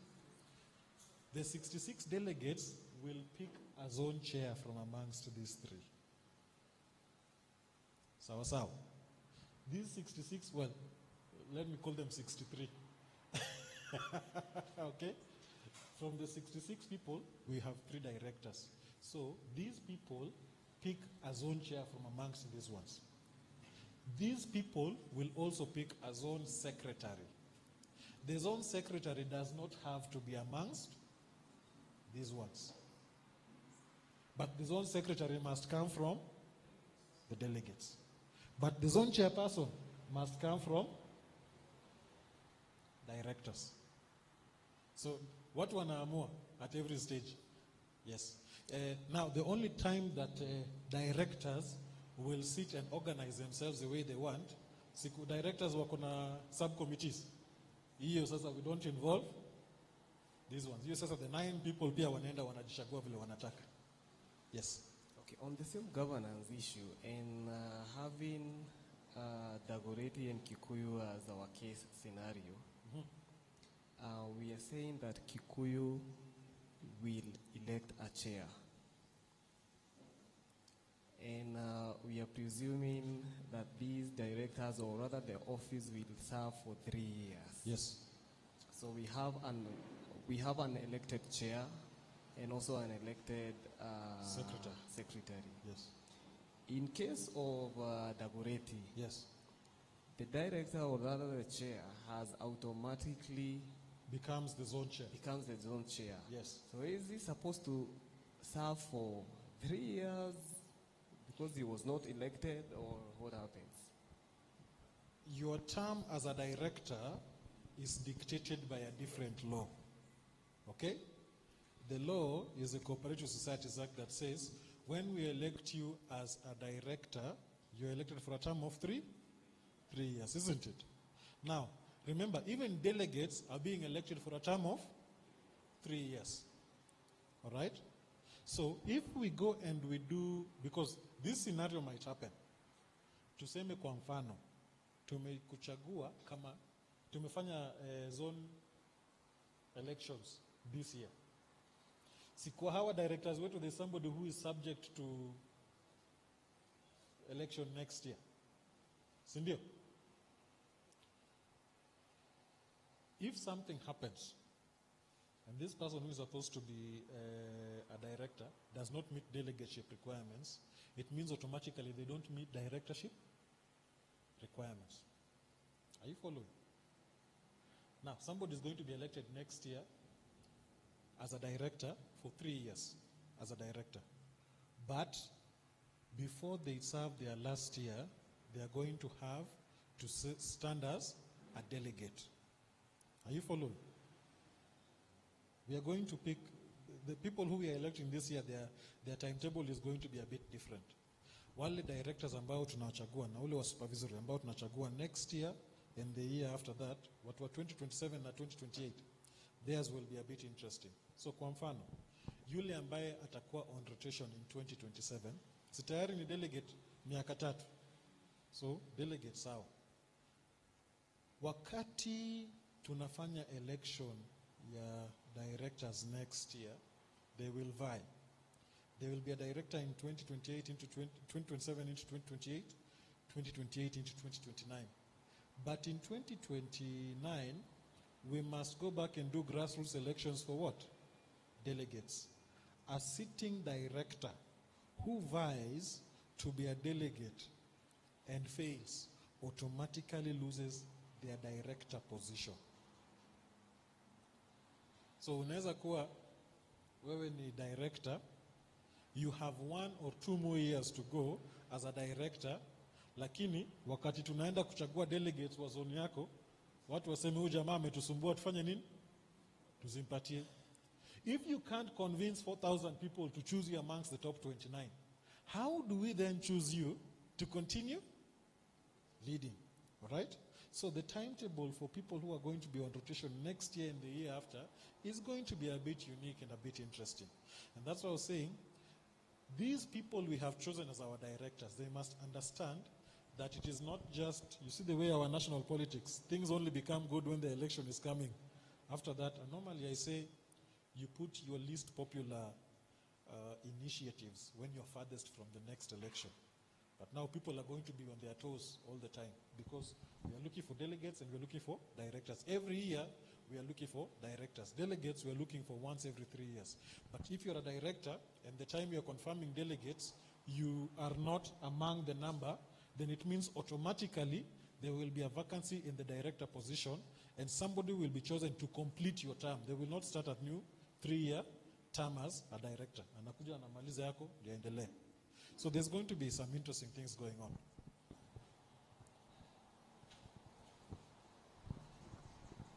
Thank you. My membership number is 5801. My question is, my name is Samuel Waimendongo. My question is, can the sitting office be re-elected again? So, yes, if you read your bylaws, a document which I want to invite you to go and look at. Wale watu ambao wamechaguliwa kama directors are eligible to do what? To be re-elected. Kuna mabadiliko ambayo yanafanyika sasa to the Cooperative Societies Act. Mkikumbuka zamani tulikuwa na mambo ya term limit ya board members. Hiyo mambo ya term limit ilitolewa. Manake walisema there are some societies or there are some cooperatives which are losing good leaders because after the 6 years, these people are transitioning out of leadership and we're not finding as good replacements. So that thing for term limits was removed. But because of reforms that have started being pushed quite recently, it is like they want to reintroduce that issue for term limits. So those are certain things now that will be looked at as additionals during vetting. So you might be told Eric was a board member, lakini amemaliza nini? Amemaliza term yake, he is not eligible to run. Nasema hivyo kwa sababu najua as members, saa zingine you have confidence. Nasema kama Eric yuko pale, hii mambo iko sawa. And sometimes those things could be as a result of maybe you might have had certain experiences as in the past as an organization. Those experiences, labda kuna watu walifanya mambo ambayo ilikuja ikatuumiza tukasema hapana, we can't go back. And so we only have confidence if there are certain specific people in the board who would want to have as long as possible, because we have the confidence that they are doing the right thing for the benefit of all the members, not themselves. So as of now, they are eligible to do what? To run again and again. In fact, there is no term limit on being a delegate, but there's a proposed term limit on being a director, bado haijapita. So as long as haijapita, sisi tunaendelea.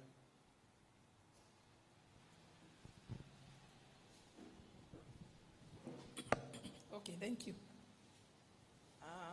My question goes to the directorate.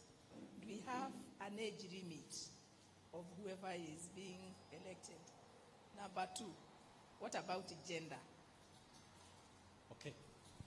Interesting. So the age limit, tumesema hatutaki mtu wako under 25. That one is taken care of. On the maximum, no. We have not placed an age limit. At least not in your bylaws and not in your election policy. All right? If you would be to introduce an age limit, however, there's a way it can happen. It can only happen through the annual delegates meeting, through a review of the bylaws. If any such review happens, then members must be informed in their different zones or branches. Okay? So there's no maximum, but there's a minimum. We said delegates, we don't want under 25. All right? The other question was? Gender. Hey, mambo ya gender ni ngumu. Acha nikupe mfano. I think I gave this example somewhere. Kuna wakati nilikuwa nafanya kazi na sako ya wakulima wa kahawa. Okay? Wakulima wa kahawa, kwa bylaws yao walisema, ili uchaguliwe kama director, lazima uwe na shamba, na wakati umevuna kahawa, lazima malipo yako iwe napita through sako yao. Sounds reasonable, because unasema, wale watu ambao watakuwa wamechaguliwa kwa uongozi, lazima wao wana support sako yao, sivyo? Alafu wakasema hii mambo ya agenda ni kama imekuwa ngumu. So nikawauliza jinsi ambavyo wanachagua hao leaders wao. Wakasema lazima uwe na kahawa na your produce must be paid through the FOSA. It is likely it is a man, isn't it? Which means by that criteria alone, they had excluded women. I ran into another circle somewhere inside Meru County. Inaitwa Tigania Women's Circle. All the members are women. Where do they get their leaders from? From the members, isn't it? So something interesting happened. In Tigania Women's Circle, nobody is complaining about gender. Even though, by the way the circle was structured, men are what? Excluded. And even in this circle that was dealing with coffee, by the way they structured it, they've excluded who? They are likely to exclude women. But see, women can own land. No man can change to be a woman to go to be a leader in Tigania Women's Circle. Okay, now with science it is possible, but why would you? So there are certain things. Ultimately, this was the discussion. Today, your board seems to be balanced. We have both genders represented. We don't seem to have a problem of the 1/3. I want to encourage you to make sure at the minimum you must have both genders represented here. Because if we wake up tomorrow and we find that we have got 65 female delegates in Kikuyu and 1 male delegate, it means it is likely we will have 3 female board members, isn't it? So I want to encourage you as much as possible to make sure that both genders are represented here. It might be very difficult to get the balance at board level. But what you want to make sure is that ultimately there is no member who feels that one gender is not having their voice reaching this decision-making organ. So let us encourage people to participate as much as possible at the grassroots level. Because if you leave this thing to be for one gender, when the time for representation comes, you'll start saying that, sisi ni kama, you left us behind. Mambo yetu hazungumziwi, hatusikiki. So I want to encourage you, but it becomes very difficult. Na sababu nasema you need to encourage people is because if one gender decides that they are not interested in this thing, we can't force them. You cannot compel somebody to be a leader. And remember, in a democracy, we are letting the people say who they feel they want to elect, isn't it? Yes. So we want to encourage you as much as possible.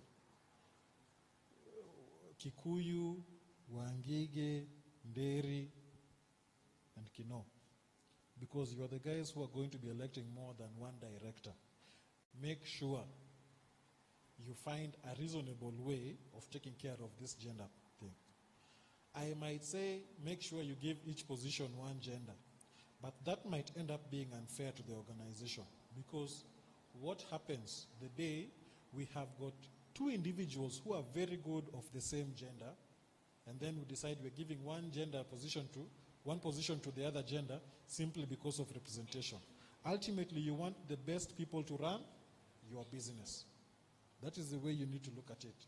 If you can spread it across the gender, even better.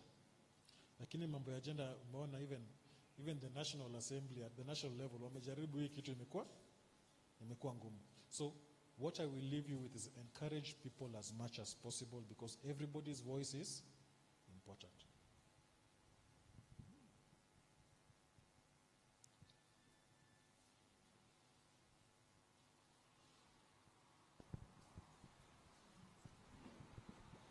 Thank you, Eric. My question is, you have explained to us that Zuno meetings are supposed to meet once a year. Could they have a special meeting during the course of the year? Secondly, how many times are the delegates supposed to meet in a year? Okay. Thank you. Yes, you might have a specific problem emerging in a zone that may need for you to call either the delegates or the members of that specific zone for the purpose of dispensing with the issue that is emerging within that zone. So if a zone is problematic, you might have a reason to do what? To have a meeting with them so that the business continues to run in a manner that is reasonable, okay? You cannot predetermine now how many meetings you're going to have, because that is a question of resources. If you have the resources to have 3 meetings, you will have 3 meetings. If you have the resources to have 5 meetings, you will have 5 meetings. If you have the resources for 1 meeting, you will have 1 meeting. But the law expects that you ought to have at the minimum 1 meeting with the members in a zone, at the minimum. Yeah. So the number of meetings is that's a resource question.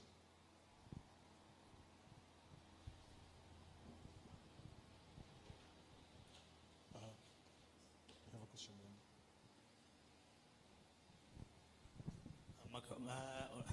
You said that a delegate can be elected, Yes. and then if at all he has not met the financial criteria, and then he's given a period of about 1 year for him to fulfill the financial need. Then, suppose at that end of the year, he's unable to raise the minimum required. Yes. What happened? All right. So first of all, that situation only arises when amongst the delegates who have expressed an interest in being a director, we do not have somebody who meets the directorship qualifications. That's the only scenario in which it would arise. Like, if we look at Dagoretti get to pick 10 delegates, isn't it? Let us say amongst these 10 delegates, there are 2 people who have met the criteria for directorship. But these 2 people have got no interest in being a director, isn't it? It means from the other 8, we must find what? A director, isn't it? So we will tell the 8, we'll tell the delegates, all the 10, we have an interesting situation. Kuna wale ambao wanaweza, can we convince them to at least one of them to do what? To vie. But if none of them is interested, we'll tell the 10, now you guys, pick somebody. But that somebody must understand that they have exactly 1 year to meet the requirements for what? Directorship.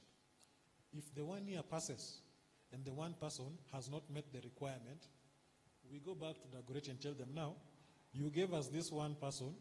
We agreed that they have 1 year. We cannot have a vacuum in Dagoretti, isn't it? So, the 9 of you, we need one person to do what? To be a director. This one person to limpatia nafasi na alilemewa. So sasa let them find wacha baki delegate tujaribu yule ambaye atafanya nini?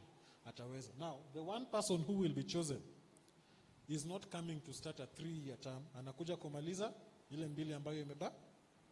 So that is what is going to happen. So you will find that it might be straightforward in a place like in Dagoretti, but in all these other places, it's a bit more interesting. Because it means if we have more than 2 directors, more than 1 director position, okay? Hapa Kikuyu, tuko na slot status a director, isn't it? So delegates waseme, tumechagua delegates wetu 66, alafu tunataka director. Here, I am fairly certain we have people who meet the qualification for directorship. But if they do not express interest, it means that stipulation now might come in. All right? If the people who apply to come here, we don't have enough. Let us say that we have our 66. We have said that we have got 3 director positions. And then we have got 5 people who have applied to be directors, isn't it? Of these 5 people, 2 have met the criteria, and the other 3 have not met the criteria. What it means is that, in fact, automatically we have 2 directors. For the other position, we have to look at the other 3, and we must pick one, but the one must understand that they have what? 1 year. If the 1 year passes and they have not met the criteria, we go back to the delegates of Kikuyu and tell them, you guys, you gave us one person who had not met, tulikubaliana mwaka mmoja, huo mwaka umeisha, hajatimiza yale mahitaji. Kwa hivyo tunaomba, kama kuna mtu ambaye ametimiza yale mahitaji, atume application yake.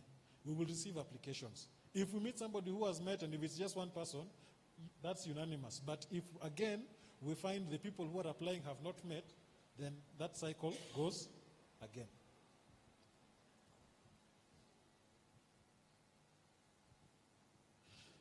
There's a question you have not asked me. What happens if it is the applications for delegates and they have not met the criteria? That question came somewhere. On delegates, there is no compromise. Tunaelewana wenzangu? For delegates, there is no what? We will not give you 1 year to meet the requirements for delegateship. On delegates, there is no compromise, because part of what we are looking for is for you to demonstrate that you have the commitment required of operating at this level. For to be a delegate, there is no compromise. But for the directorship, because it is also that steep, we'll have to see how to help you. But also, kumbuka, any delegate is a potential director. So imagine if the requirements for director are higher than for a delegate, then we allow you as a delegate and you happen to find your way into being a director. It means the mountain you must climb is that much steeper, isn't it? So to be a delegate, there is going to be no compromise. I hope I've been clear. If I have caused confusion, please, I apologize. You look like you have a burning question. All right.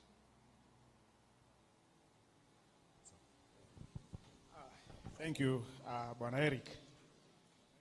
Kwa kawaida, mtu akifanya kazi njema tunafanya nini? Tunamshukuru kwa kufanya nini? Kwa makofi tafadhalini. Makofi kwa Bwana Eric. Thank you, Eric. Eric is a very good orator. Actually, if I was to stand and say something after Eric, I would actually be out of words, because you always say almost everything, unless I repeat what you said. But today again, we are privileged to have with us from the Directorate of Cooperatives, our sub-county officer, Nancy. I would want to call Nancy to come and give her remarks. Karibu, Nancy.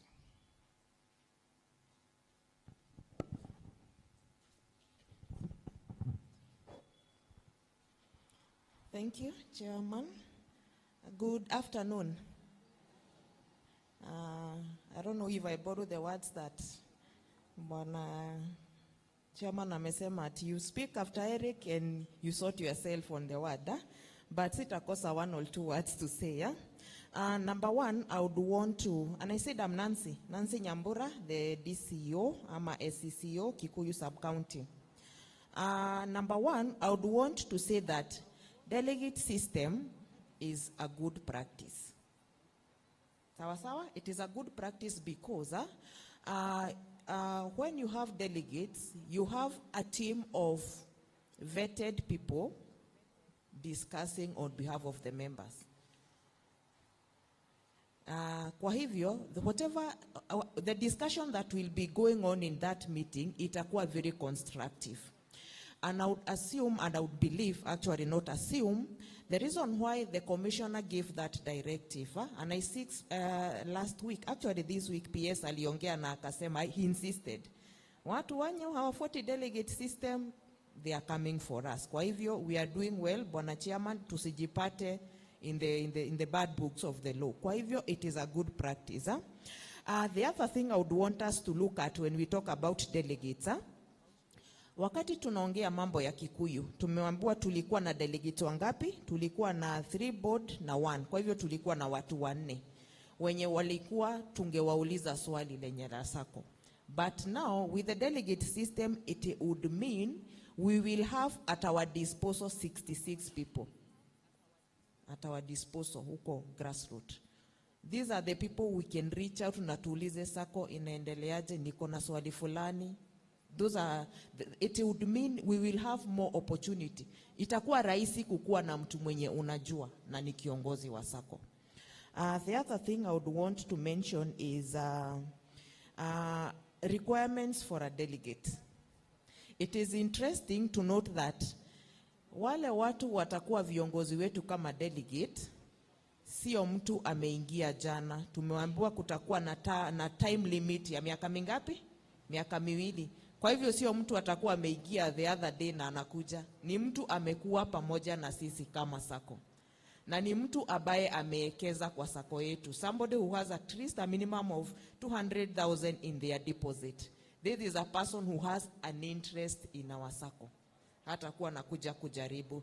The other thing is share capital. Share capital wakati mwingine, because when you are focusing more on taking the loans, kuna wale about they don't focus on the share capital. But the minimum requirement ni pesa ngapi? 20,000. Kwa hivyo atakuwa mtu mgeni, atakuwa ni mtu amekuwa na sisi na anatujua zaidi as a Sacco. The other thing I would want to say is, please Chairman, allow me say this, attendance. Attendance yetu ya leo haijakuwa mzuri sana. Si ni kweli? Kwa sababu hata kama tungepea kila mtu form hapa ajaza, we want 62 people.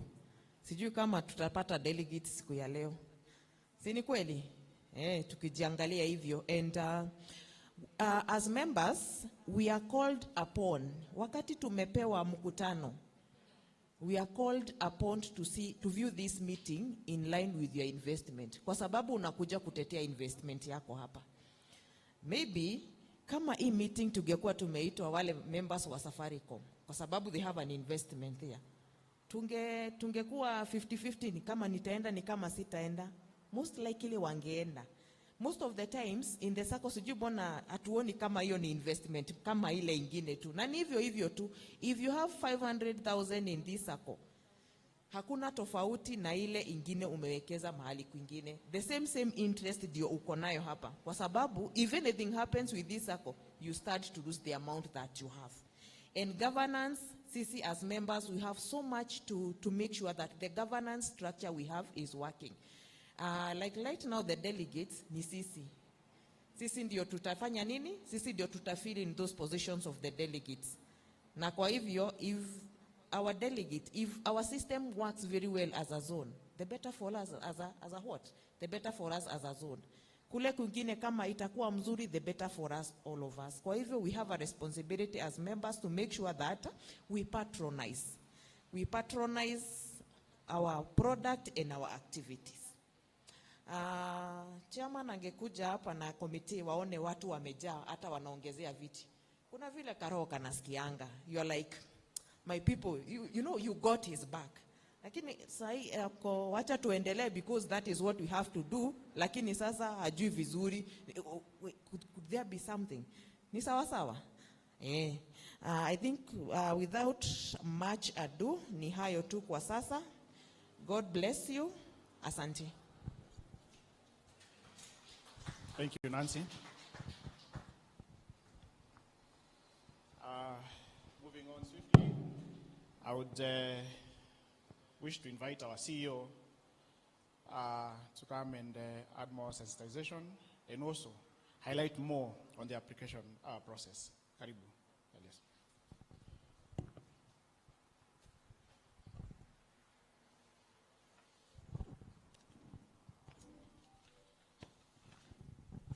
Good afternoon, members. Mko salama? Kikuyu, we normally have 6,200 members or so. But as the sub-county cooperative officer is putting across, when you're having less than 50, I don't know if the communication was not done on time or what happened. But I hope the communications will actually reach the respective people, because you're not only doing it through the physical attendance. I know you're also online and some of our members are logged in. So I expect at least a good number is following us on that front. So I will touch on the electoral zones. And when I'm saying the electoral zones, since the inception of the Sacco, we've earned various zones.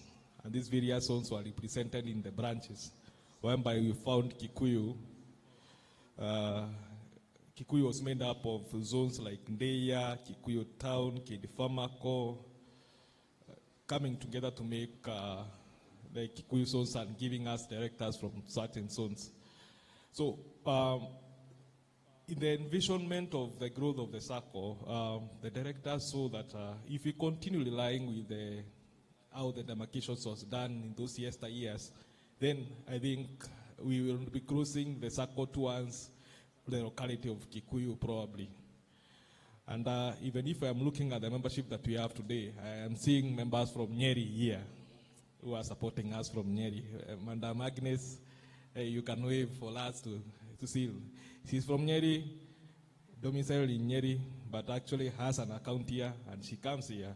So we'll be leaving such members out of the representation. And in doing so, we thought branch-wise would form a better representation in terms of zones. So Kikuyu will be Kikuyu zone to represent the members of Kikuyu. So that actually the eligibility of the people who are coming as delegates are not only limited to Ndeya, Kikuyu Town and so. In terms of giving us the number of delegate size, also we under to look at how are we going to get the respective representation from different branches. And this was a heated debate in the boardroom because, again, Nderi being the founder branch, want more in terms of what? Representation. But we said, no, we have to give representation based on the business each branch or membership each branch is giving us. And that's how Kikuyu formed itself to have 66 delegates. Now in these 66 delegates, we have the people who actually, by default, are becoming the first delegates of the zone. And these are actually the sitting directors. They won't be subjected to the first election, but they will automatically move on to becoming the first delegates. And I will want to call them up so that at least you know them. So Kikuyu, we have 66 delegates, whereby 3 are directors and 1 is a supervisory member. So supervisory member, we are represented by William Madenge, Simamo watu wakujue. He is our supervisory member, and I believe he comes from Kekambura. Yes, so those are things that you are doing away with, and we are saying the brand is what is, where your account is domiciled. That's why you'll be forming out the directorship or the delegateship. Then we have 3 directors, which are represented by 1, Mr. Kariuki. Kariuki mnamjua kwa kuwa anafanyia biashara dairy, but his account is held in Kikuyu. Then we have Madam Joyce Simama. She's also part of Kikuyu, and she's the current sitting the director. Then we have our honorary secretary, Bwana John Samuel. He is also part of the directors that actually in Kikuyu. That is the 3 directors that actually represented in Kikuyu. So Eric has said much, but I want to strengthen a few. And the few issues that I would want to envision us going forward in terms of delegates is one, strengthening of the member representation, whereby currently the governance is concentrated by only 12 directors. This is the 3 supervisory members and 9 board members. So what delegate is bringing to us is actually expanding that representation from the mere 12 members to 162. So broadening representation across the zones. Like now, in Kikuyu, we have more voices that actually listening to the members' issues, bring those issues to the relevant committee for them to be heard and responded to. We also have better feedbacks. In 2019, there was a rumor of the Sacco is going down. That was in 2018, 2019. That rumor might not have been received well by most of the membership, but certain memberships also came to the branch to inquire further. So those misrepresentations of members because of rumors that are here and there will come to an end, because with 66 members going out there and being known as the delegates, they are able to give the clear information or clear feedback to the members in terms of what? How the Sacco is moving on. Of course, we have also what we are calling a stronger governance when you have more representation in terms of delegates. So we say a wider governance footprint translates to a strong institutional growth. Where governance expands, there is trust also grows in terms of the members grow trust with the institution. And when trust expands, of course, deposits expand. When deposits expands, our Sacco grows in the same size in terms of numbers. The number 2 thing that I would also stress from what Eric has given us is actually on strong succession. When I mean of strong succession, we mean as a country, we always plan for leadership. That's why you find ourselves, you are affiliated from different parties. ODM, UDA, whichever the party we are in. And in this actually forms us out. Now we are planning in terms of our leadership. But also as a Sacco, we have delegates to help us plan, because leadership continuity is very critical. Directors will eventually retire, complete their term, or step down. But when delegates comes in, we are looking at a leadership pipeline whereby the governance training ground is already represented. So we have the future board members coming from the delegates that we have. If we do that, of course, we need to actually, if we do not build leadership today, we risk the governance gaps tomorrow. Becoming a delegate actually positions you for the future board eligibility, governance exposure, institutional leadership experience. So delegates are tomorrow's directors. So when we are actually coming to you to tell you to give us delegates, we want to look at that delegate that you are electing, look at them as a potential director of tomorrow. So again, delegates forms part of what you are calling protecting the members' interests. By the delegates are the link between the ordinary members, because we normally use the Wanjiko or Mamambogas. They are the local Mwananchi who has opened an account with us with no much knowledge about how the institution works. But because of the training that actually have been given as a delegate, we are able to come in between and bridge the gap between the local ordinary member and the management through the CEO, through the board, and so. So this broadens how we are going to see in terms of protecting the Saccos, in terms of protecting members' interests. And actually that's why Eric was saying the accountability aspect is improved, because now we have more people who are able to hold the directors and the management accountable for the functions they are putting across. Expanding the Sacco's growth footprint by having 162 unlike the 12. 162 are actually, we increase the mobilizers. For us as a Sacco, we are looking at people who are able to increase in terms of mobilizing more members, more deposits, growing, increasing ambassadors, and also, of course, the growth in champions. Each delegate now, we will be supporting you in terms of helping us mobilize deposits, encouraging our membership or respective zones in terms of borrowing, activating the dormant members that are coming from your end, protecting Sacco's product. Like now, we are being faced with a challenge as a Sacco of dormancy. And apart from now, the inactivity of the members in terms of supporting the deposit mobilization of the business of the Sacco, we have a problem of what you are calling the government regulatory concerns in terms of UFA. This is the Unclaimed Financial Assets Authority or Act, whereby a certain period we are supposed to limit monies that are held of these people who are not active to the authority. So, hizi vitu ndio tunatumia the delegates or the directors to help us reach to these people because they are coming from their respective zones. And now you'll play a big part in helping us in such occurrences when you come in as a directors. Of course, we are looking at you to promote the Sacco's product, to help seeing the Sacco's song in terms of growth, in terms of the directions you are taking as a Sacco. When we say we are enhancing governance stability and regulatory strength, that rumor of 2018, I remember there is a time we were summoned by the SASRA as a regulator, the executive committee, wanting to know, are these rumors true apart from what they are seeing in the books? And of course, we went to meet the regulator, of course, to ascertain that actually those rumors are not true, and actually we are in a position to be able to meet our members' demand and actually support the growth of on lending. When they need their deposit, they're able to get on time.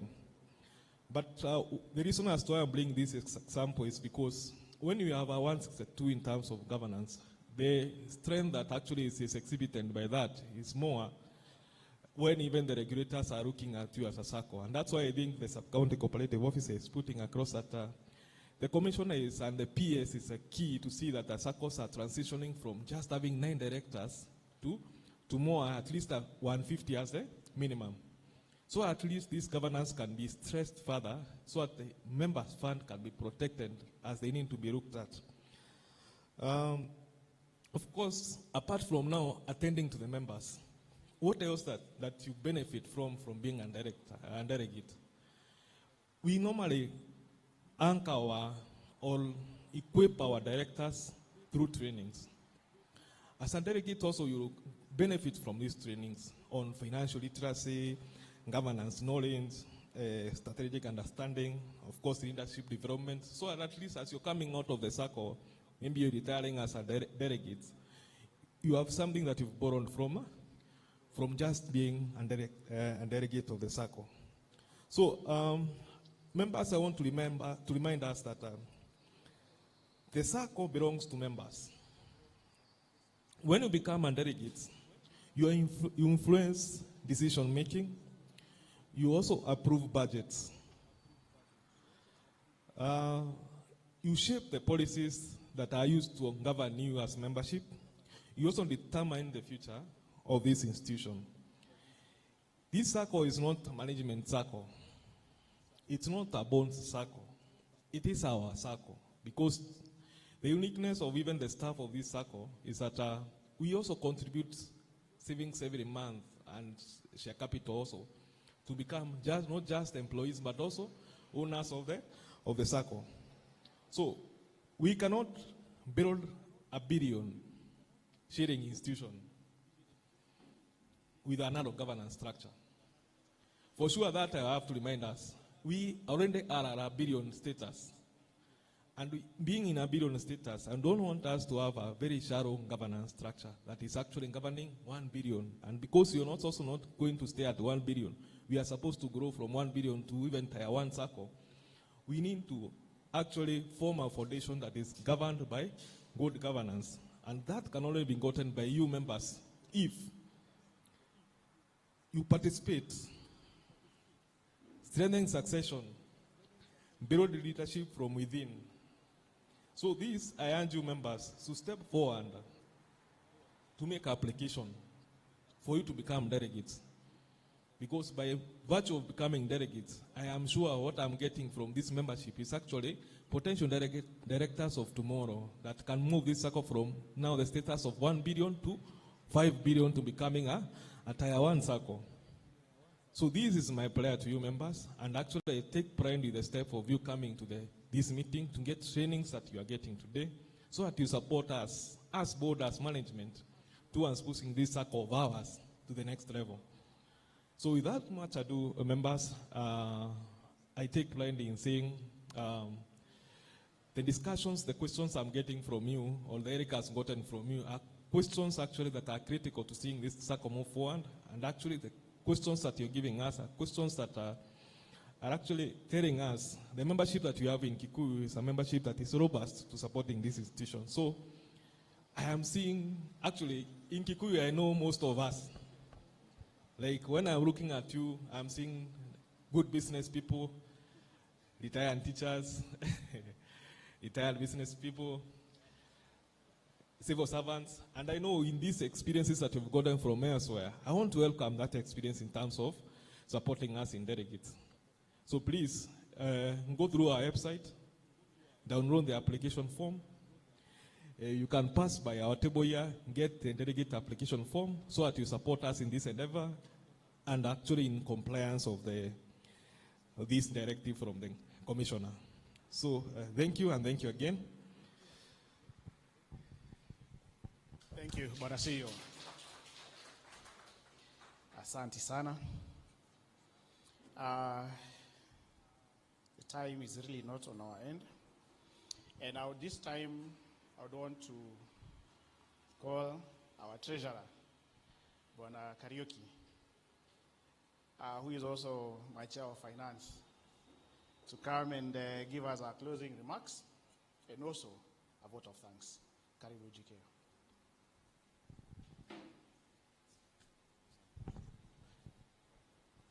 Thank you, Chair. Good afternoon. My name is Geoffrey Kariuki, and I'll just highlight one thing, and to echo what our CEO has highlighted. Let us patronize the society, NRS.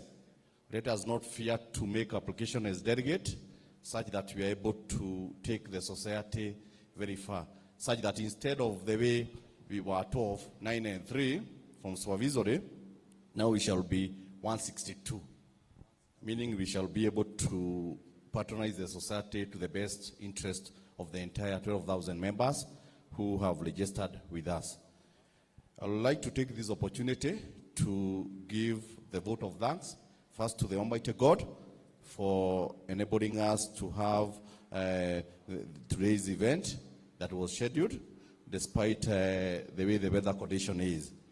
Secondly, I would like to take this opportunity to thank each and every member who have gotten this opportunity to attend this zonal training program for the transition to the delegate system. We really appreciate your presence, even if the attendance was not really the way we expected, because we are expecting more than 200 members, because the membership of Kikuyu is really more than 6,000. The other is the board of directors for ensuring that when this directive came, even if we got it from the Commissioner for Cooperative, we had thought of the same, simply because of the big number of the membership of NRS members, because each and every time we used to organize for AGM, our membership is more than 12,000. And if all of them are able to attend, unless we go to a place like Kasalani, we cannot be able to get a very big hall to facilitate the same. And yet the massive legislation of the membership who have ever attended is like 700 members.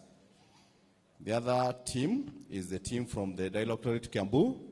Thank you, our Sub-County Cooperative Officer, Madam Nancy, for giving us the guidance. We have walked this journey together since we did the forum for sensitizing the members. The time we had a forum in Kilimo Garden, you had been on our journey to ensure that NRS is able to transition from AGM to the delegate system. The other team is the team from the Office of the CEO and the staff management. They are working tirelessly to ensure that the transition, there is no gap. So namkumbuka wakati wa the time we were reviewing our constitution, there was that journey. It is that journey we are encountering, such that we started from sensitizing it to our members.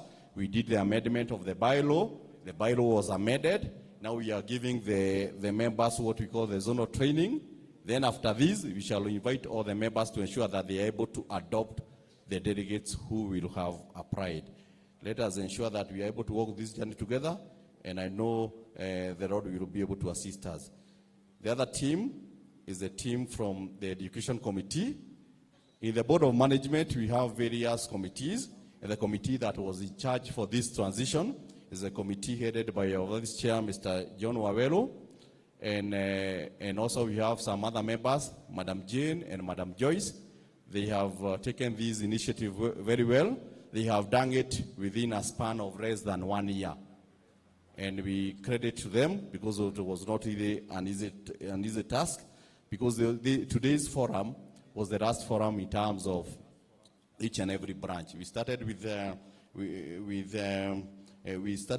Dagoretti, Derry, we went to Keno.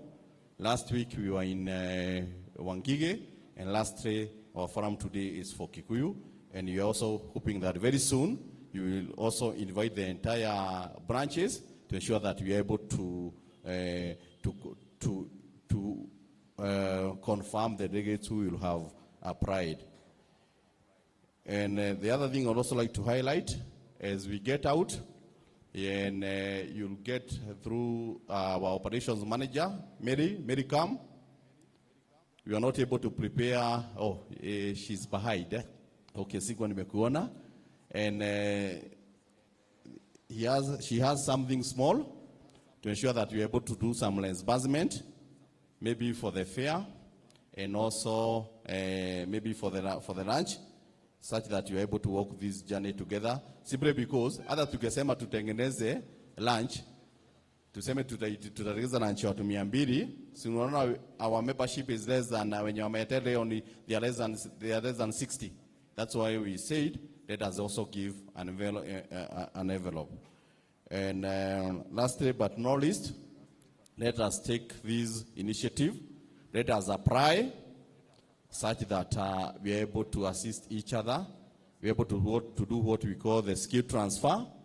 We are able also to prepare what we call the succession plan, simply because each and every delegate is a potential director, such that there will be no vacuum like the vacuum that could have arose in the year 2019.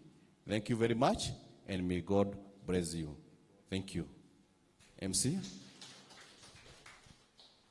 Before you go, Mr. GK, before you go, you know, every time you talk, you have ile sauti ya pesa. Mr. GK, as I said, he's a chair of finance and also the treasurer of the Sacco. I think there's something that maybe you could have told the members just to excite them, because wewe ndio unagawa mali, si ndio? Unawapangiaje hiyo mwaka? Thank you, Bwana Vice Chair. And let me say that I will highlight about the performance of the institution. And because we have finalized the books of account, we are waiting for this sensitization. Then we have the day for the annual delegate system, not like the way we used to have the AGM. The performance has been good. And let me promise that after the AGM, interest on deposit will be on your account.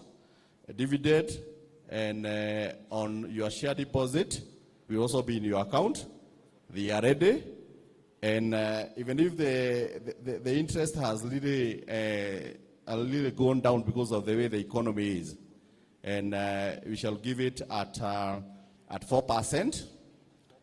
And we are also hoping that as we grow, and as the membership in terms of the delegates come to assist us in terms of management, we shall encourage our members to borrow, because once you borrow, at the end of the day, we shall register growth in terms of income. Because without you members borrowing, if you borrow less, at least the society will not be able to disburse more dividend. But if you borrow more, because our loan book as at today is nearing 650 million, and also our total assets is nearing, we are shy of $1 billion. We are shy of $1 billion. It is a journey we have moved from 2019. And in 2019, our loan book was 230. As at today, it's more than 650. Our asset by then, it was 316. And today, I'm very happy as the chair of finance that we have tried our level best to finance our budget. And let me promise that as we prepare the budget, I know next year's budget will not be like the way the other year's budget, because there is what we call, I like the way Mr. Kamweti have really asked the question, and also Mr. Waitimo, how will you be able to fund these zonal trainings? We shall stretch ourselves to ensure that out of the budget allocation, all those zonal meetings will be catered for in the budget. And I would also ask, as we do the zonal training, the zonal meetings, to see hizo meetings mingi, because each and every meeting, it will be a cost. And we shall be doing 5 zonal meetings in each and every branch. Each and every, the way you have the 5 branches. So at the end of the day, I would encourage you to support us. And once you support us, at the end of the day, we know very well through God, the return on the investment. Like the way the sub-county cooperatives have violated, we will automatically be able to go on the higher side. So as we finalize our ADM, the following day, dividend and interest on deposit will be in your dividend account. Si kama kitabo, tiko tunaweka force kitabo. We created what we call the dividend account, and you are able to operate that dividend account separate from your FOSA account. Thank you. Thank you, Kariuki. And also the highlight that we are shy of $1 billion. Ladies and gentlemen, that means that once you cross over to that billion, you become a Tier 2 Sacco. That propels us to a different cloud, which is worth celebrating. Sindio, at this point, I would want to invite one of us, a member, tufunge na maombi. Tafadhali Nancy, njoo. Nataka kuombea hapo. Kwa nini? Okay, let us pray. Baba, katika jina la Yesu Kristo, twaja mbele zako mchana wa leo tukisema ni asante kwa wema na fadhili zako. Ni asante kwa ajili umekuwa wa msaada kwetu. Tulipoanza mkutano Baba, tulikuomba uanze nasi, na tukasema tukimalizia tutasema ni asante. Na sasa Baba, tunasema ni asante kwa ajili tumesoma, tumeelewa mambo mengi ambayo hatukujua, na ndipo sasa tunasema wewe ni mwema. Baba, asante kwa ajili ya sako yetu ambayo ni NRS, mahali tumetoka, mahali tumefika, na mahali tunaenda, twajua Baba utakuwa nasi. Wakubwa wetu wote tunawakabidhi mkononi mwako, tukikuuliza uendelee kuwapatia hekima wakati wanaposimamia hii sako yetu. Members wote tunawakabidhi mkononi mwako, zaidi wale ambao hawakuji na wale ambao wamekuja, tunasema ni asante juu yao. Kumbuka wale ambao wako mbali na wale ambao wana maswali mengi juu ya hii sako, tuwakuuliza sasa wakati huu tunapoanza mambo ya delegate, tunajua Baba tutawafikia na watapata kuelewa zaidi, na ndiposa wasimame na kuinua hii sako. Wakati huu tumefika mwisho, na ndiposa tunakuuliza upate kwenda nasi, na tutakapofika manyumbani mwetu na hata kazini mwetu, vyema tutainua jina lako na kusema wewe ni mwaminifu. Wakati huu Baba twajua tunapanga mambo ya AGM. Wakati huu utakapofika Baba, tutakapokutana wote tutasema ni asante. Endelea kuinua hii sako yetu ili iendelee kujulikana hapa na hata mbali. Na ni katika jina la Yesu Kristo twaomba na hata kuamini. Amen. Thank you, Nancy. Let me say that whenever someone prays in Swahili, I really get inspired and challenged, and I love it. Thank you, Nancy. Someone else actually who also does that is Mr. Mbote. Very nice Swahili. It is a big challenge to us. Wale tunaegemea sana sana pande ya Kizungu. So maybe tumefika tamati. Na as Bwana Kariuki amesema kwamba there's something that we need to pick from the front desk. So ningeomba kwamba tutatoka sijui ni pande ya nyuma ama pande ya mbele, GK? Sorry? Pande ya nyuma. Sawa, tutafuata pande ya nyuma. Tukitoka tuchukue kitu hapa kwa desk. So from me and the board, I want to thank you very much for finding time to come today and reason with us, understand with us, and move the circle forward. I thank you and stay blessed. Asanteni.